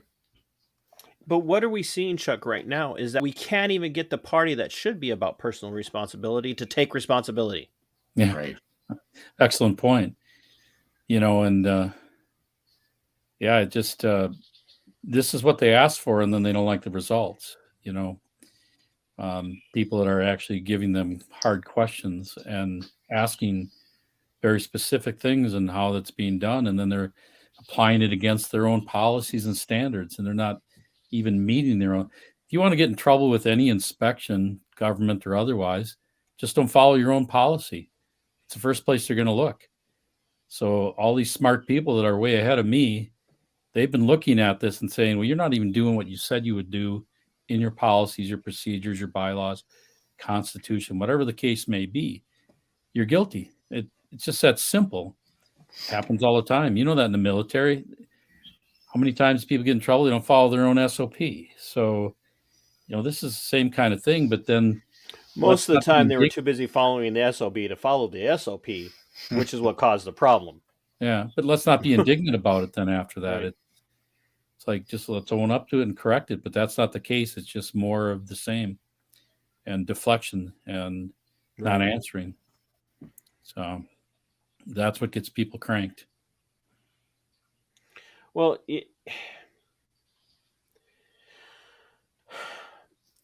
the thing that I want people to understand is like, this is, wouldn't know Mandy Heffron from the next person.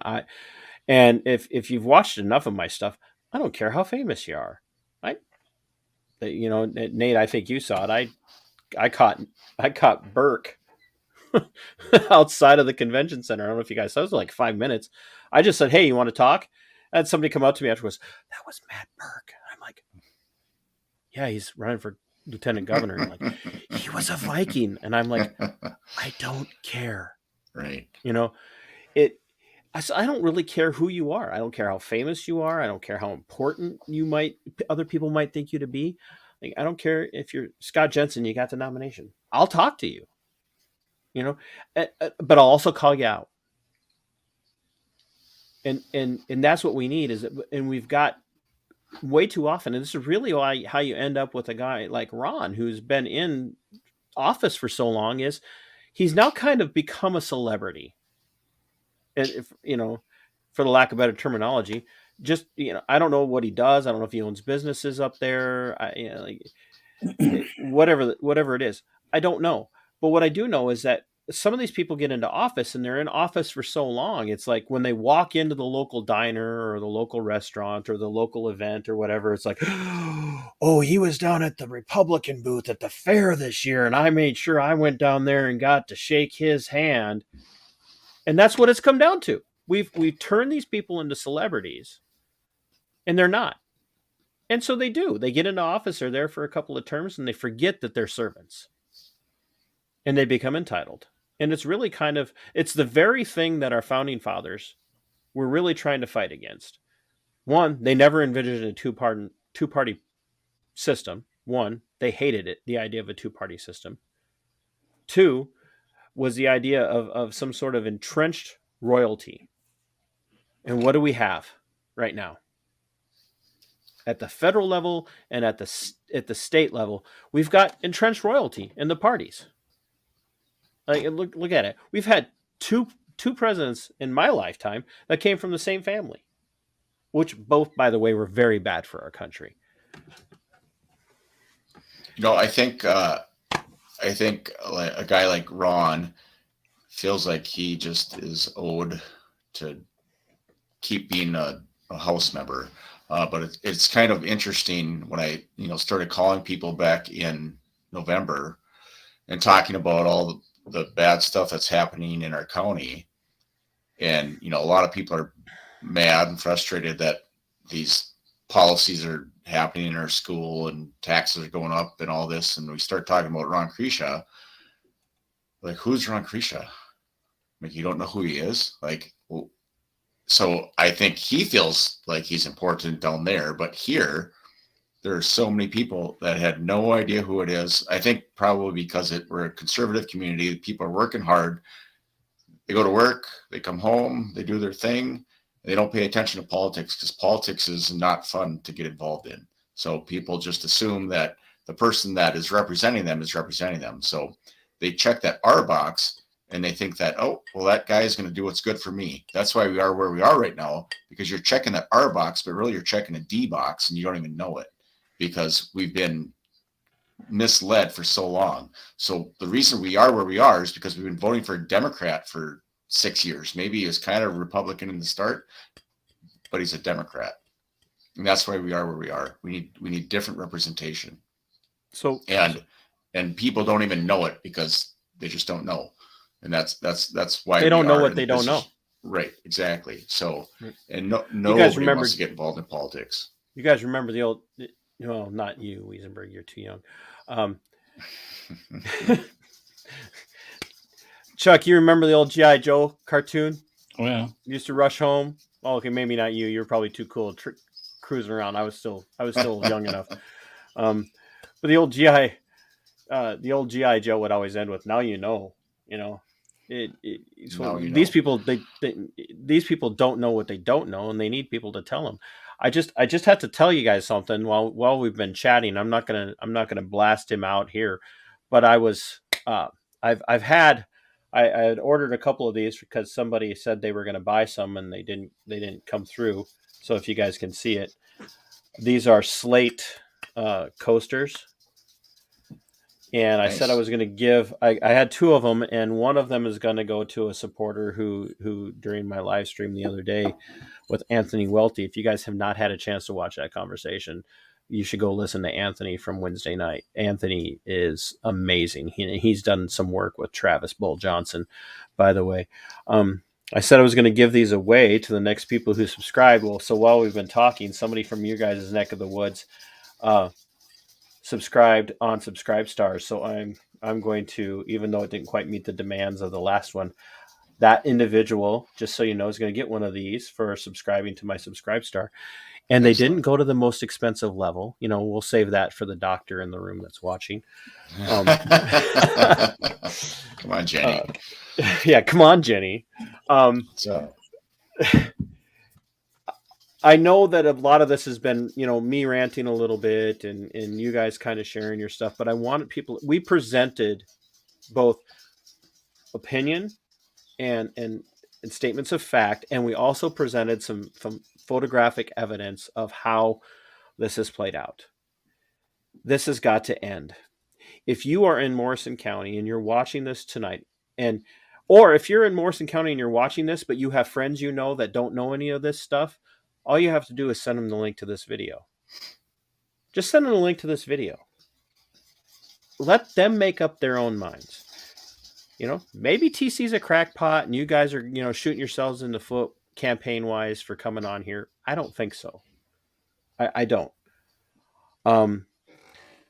because I keep hearing from other people across this, the state and across the country right now, like you're doing something that nobody else in the media, even in the conservative independent media, is doing. You're having these long form conversations with people. Now there are others, but I'm not Joe Rogan and I'm not Tim Pool. So I do have Tim's look, though, I guess somebody said. Well, people need to hear the truth. And so if you're Chuck, there are people who maybe aren't up this late in your life.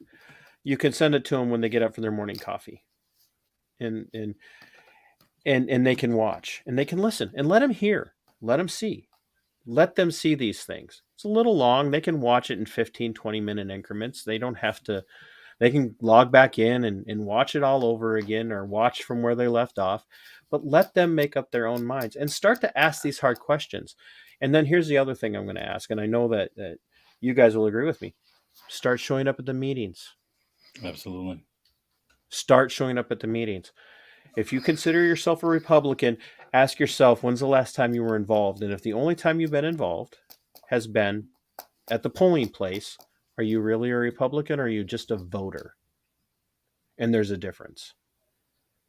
Because this is, for me, this is the Republican Party in Minnesota's last chance to get it right.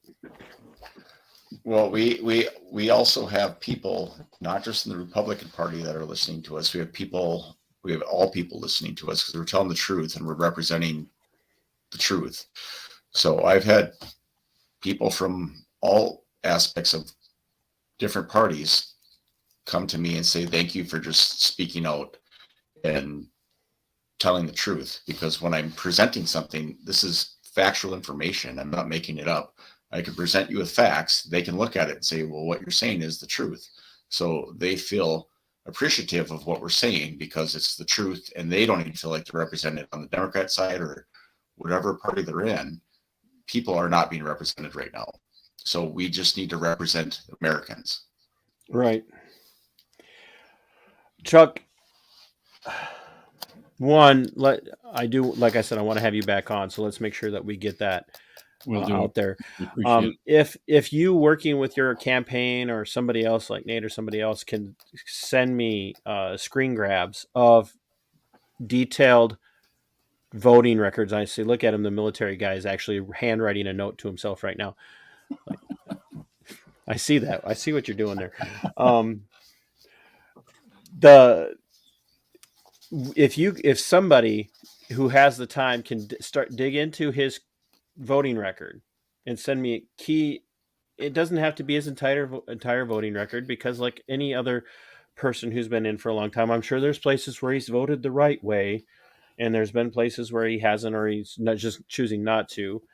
But let's start looking at some key issues where he's voted, and let's get those to me in images through Messenger. Especially, it's a lot easier to work with that when I'm trying to share it, so that when we do have you on and we're talking about what your view is versus his, because he's not going to respond to this. I challenge people who know him to send this video to him and tell him I'm willing to have a very open and honest and friendly conversation. I'm not going to treat him like dirt. It's just not who I am. But if he wants to come on, we'll do it. But we're going to look at his voting record to do that.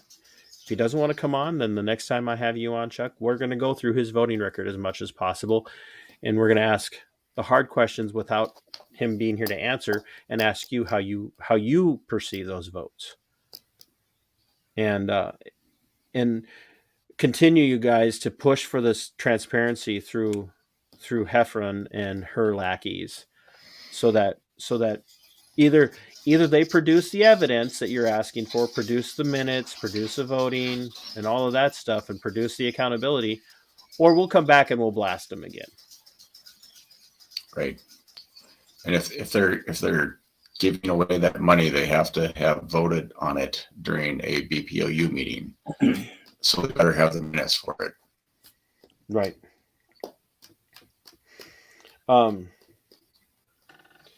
Is there anything that either one of you wants to say before I kick you guys out to go Chuck, I'm sure you probably, it's 9:44. Are you going to need help getting to your room? No.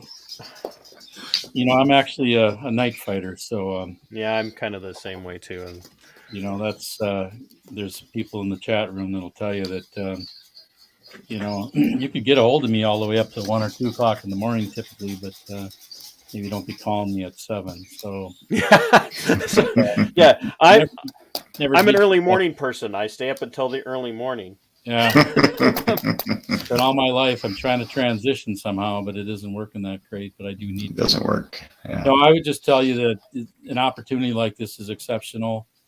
There are so many patriots out there that are doing yeoman's work in so many different ways.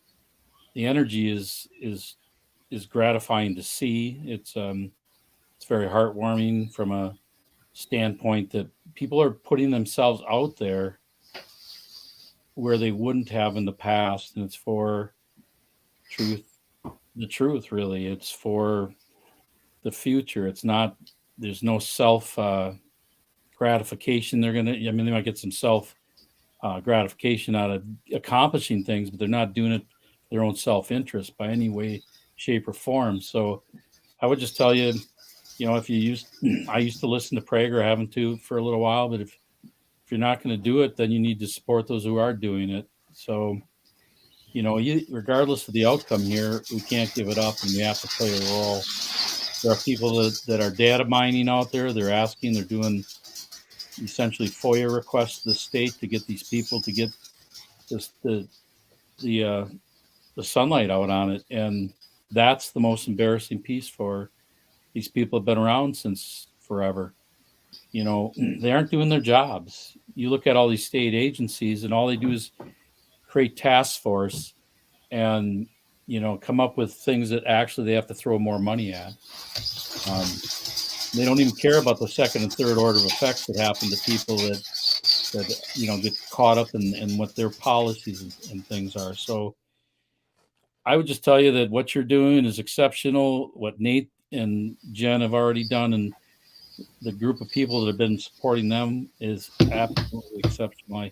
I can't tell you how much that I'm a little embarrassed I haven't been more of a doer. So I'm hoping that I can rise to that occasion. But I appreciate the opportunity to be here. That's all. So, well, the issue isn't whether or not you've been a doer in the past. The issue is you're awake now, and you're doing something. And quite frankly, 30 years in the military, you were doing something. And I have a funny feeling it's that oath you took over and over and over again means a little bit of something to you, which is why you're doing what you're doing, because you're watching you're watching the stripping of the republic away from the people. Absolutely. And you're right about that. At the hands of people who should be the most republic minded, ironically. Chuck said it right. We've got lots of people out there supporting us. We're not doing this alone. There's a lot of people out there helping us do what we do. And we didn't gather this information alone. We're all working together. This is a community effort to strengthen our state and communities and our country. So. Oh, and we lost Chuck again. Nope. He had to go to bed. He had to go use the restroom. The onus is on your guys' BPOU now to figure it out, to answer. Oh, he's back. He's laughing. Hands away from the hands Keep away your hands away from the computer. Stop checking your ticker tape. Well, I want to go over to the chat room and see the comments. You got to have some fun while we're doing this here. Well, I that's why I put Jen's comment to you up there so you can see at the bottom of the screen. Thank you, Jen. And OPATs, medals, and roll-offs. I don't know who this is, but you'll know soon enough.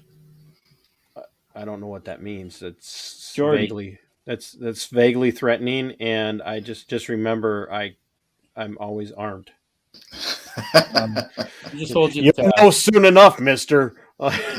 just keeps you on task and holds you to what you say. So that's right.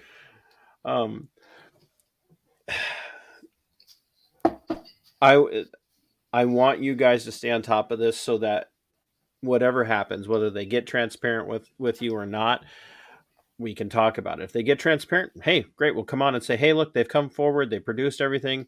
Doesn't look good for them, but at least they produced it. Or if they don't produce it, and we can say, now we know it doesn't look good for them because they're refusing to produce it. So whatever you guys get, wherever you're at, stay in touch with me. Keep in contact, shoot me information as you get it. And thanks for your time tonight. I've had you on for a couple of hours, so it went fast tonight. I mean, last week, It's good. Last Friday it drug on. I think it was Wesenberg. I'm going to blame him. I thought it was quick. I mean, it was a good time. No, it was good. It just wasn't this fun. I was fired up tonight, so Yeah, that's good. So you guys go, get out of here, do your respective things. Chuck, I host a veterans-related show on Tuesday nights. I told you about. It's called Veteran Nation. Yep. We would love to have you on. Oh, that would be also to talk about your career and your campaign. So, all right. If OPAT's Metals is looking for somebody to sponsor, I'd love to have another sponsor. I don't even know. OPAT's Metals sounds like something like the mafia makes up to hide their money laundering. Am I going to end up in like concrete boots now? That would be in New Jersey. These are good Okay. hometown folk here. All right. Yeah. I didn't know if maybe there was community. So well, they could be witness relocation because I mean, where else are you going to put somebody to hide them but Little Falls? Honestly, so yeah, it's possible. Yeah, it's certainly off the grid. At least they laughed at that comment. So there you go. Absolutely. So you guys go, get out of here, and thanks for your time. Chuck, we'll get you on Veteran Nation, and we'll get you back on. See now that really worries me. Well, we know, just you people. keep that in your back pocket if you ever need it. By the way, that's all. So. Oh well, hey, it could work for me too, right? So, never know. Well, you guys go. Thanks for your time tonight, and let's stay in touch and make sure we keep this information going. And for those of you guys as well, share this out to people. I cannot share anything right now. Like I set up a secondary account to kind of stay somewhat active, but I don't have any. I can't get in any groups right now. So share this to some groups. Share this around to friends, and if you guys are watching, flood all the groups with this. And make sure this is getting put on the Morrison County GOP Facebook page and on their Twitter. Yes, I believe in harassing these people with truth.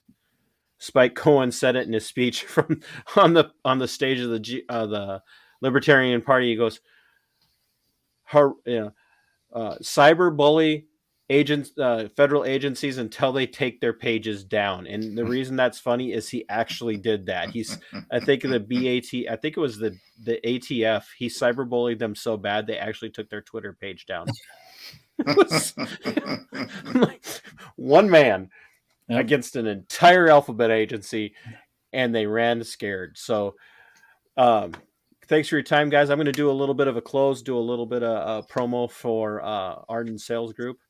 And you guys are like, if you want to, you can watch the Arden Sales Group ad because these guys are amazing. They've got stuff that's right up our alley. It has to do with shooting. So perfect. But guys, take care. Have a good night. All right. Thank you for the opportunity again. Appreciate it. I'll talk to you soon. Talk to you soon. Thanks. Ladies and gentlemen, this is what we need to do. If you have a BPOU that you want to talk about and you have factual, objective, tangible, relatable stuff that you can show me, we will have you on, especially if you are a candidate for office and they are running against you. Please reach out to those people who have been endorsed that are traditional, outside of the accepted norms, the old guard rhino types, the conservative base. If they're outside and if they're a Mark Bashofsky type or anybody else who's gotten the endorsement and they're challenging them in the primary, let's have them on and talk about it. If you got the inside scoop or you you have some stuff to talk about in your BPOU at your county level or your district level, let's come on and talk about this. See, the thing is I don't just beat up on the DFL. I don't just beat up on the Marxist left. I'll call out crap when I see it in our own side. I want purity in the party. I want it. That's what I want. I would tell you guys a little bit about my friends over at Arden Sales. These guys they've stepped up to support me a little bit. And so I want you to check them out. Some of this stuff you might go, hey, I don't play golf. That's fine, but I want you to see what they do.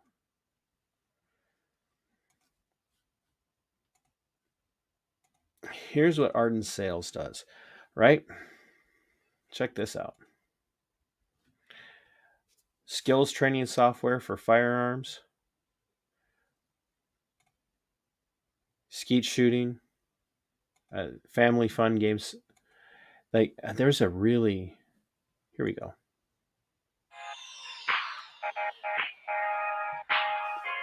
Oh, is that not the one I want? My name's Tim Eichhoff. That's not the one I want. Where's the one that I want? Here. Oh, yeah, that is the one I want. We'll watch that again.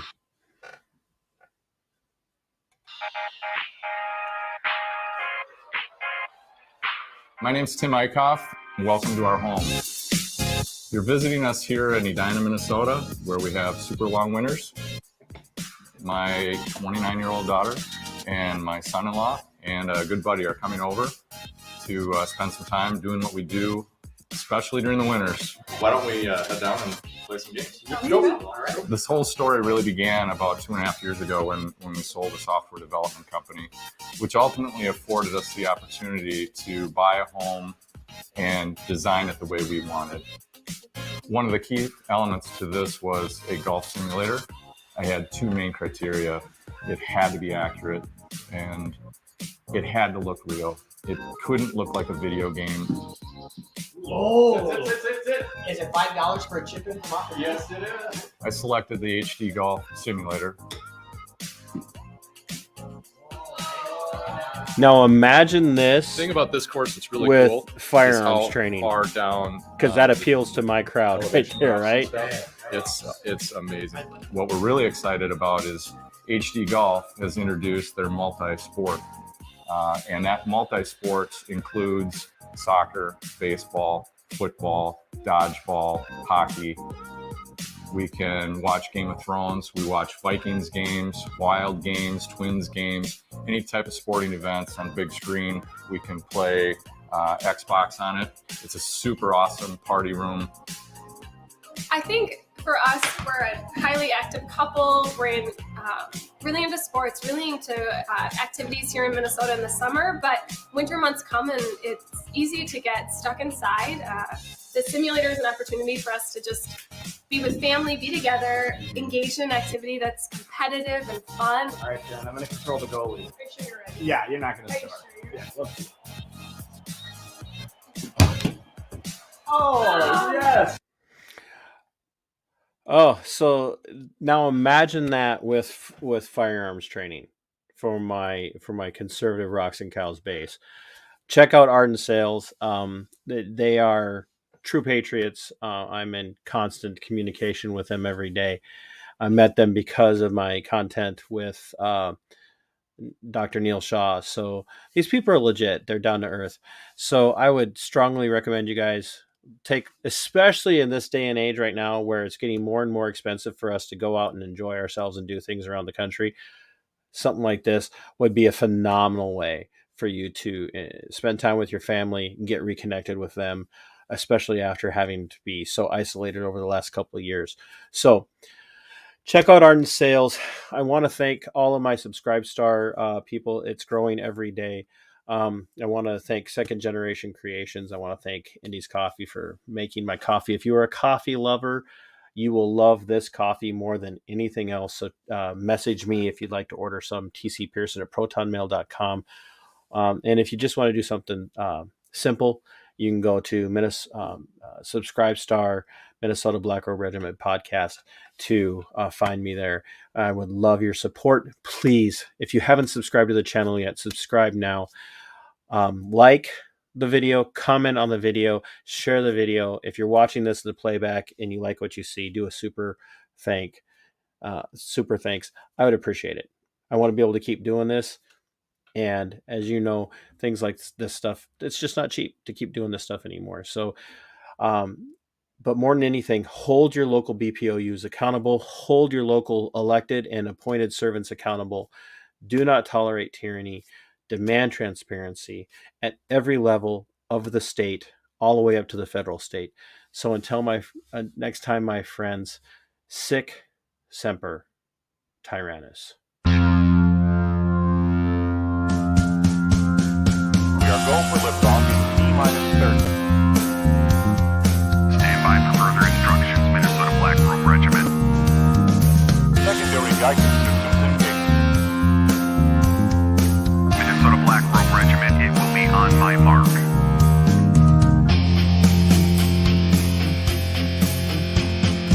All systems are a go.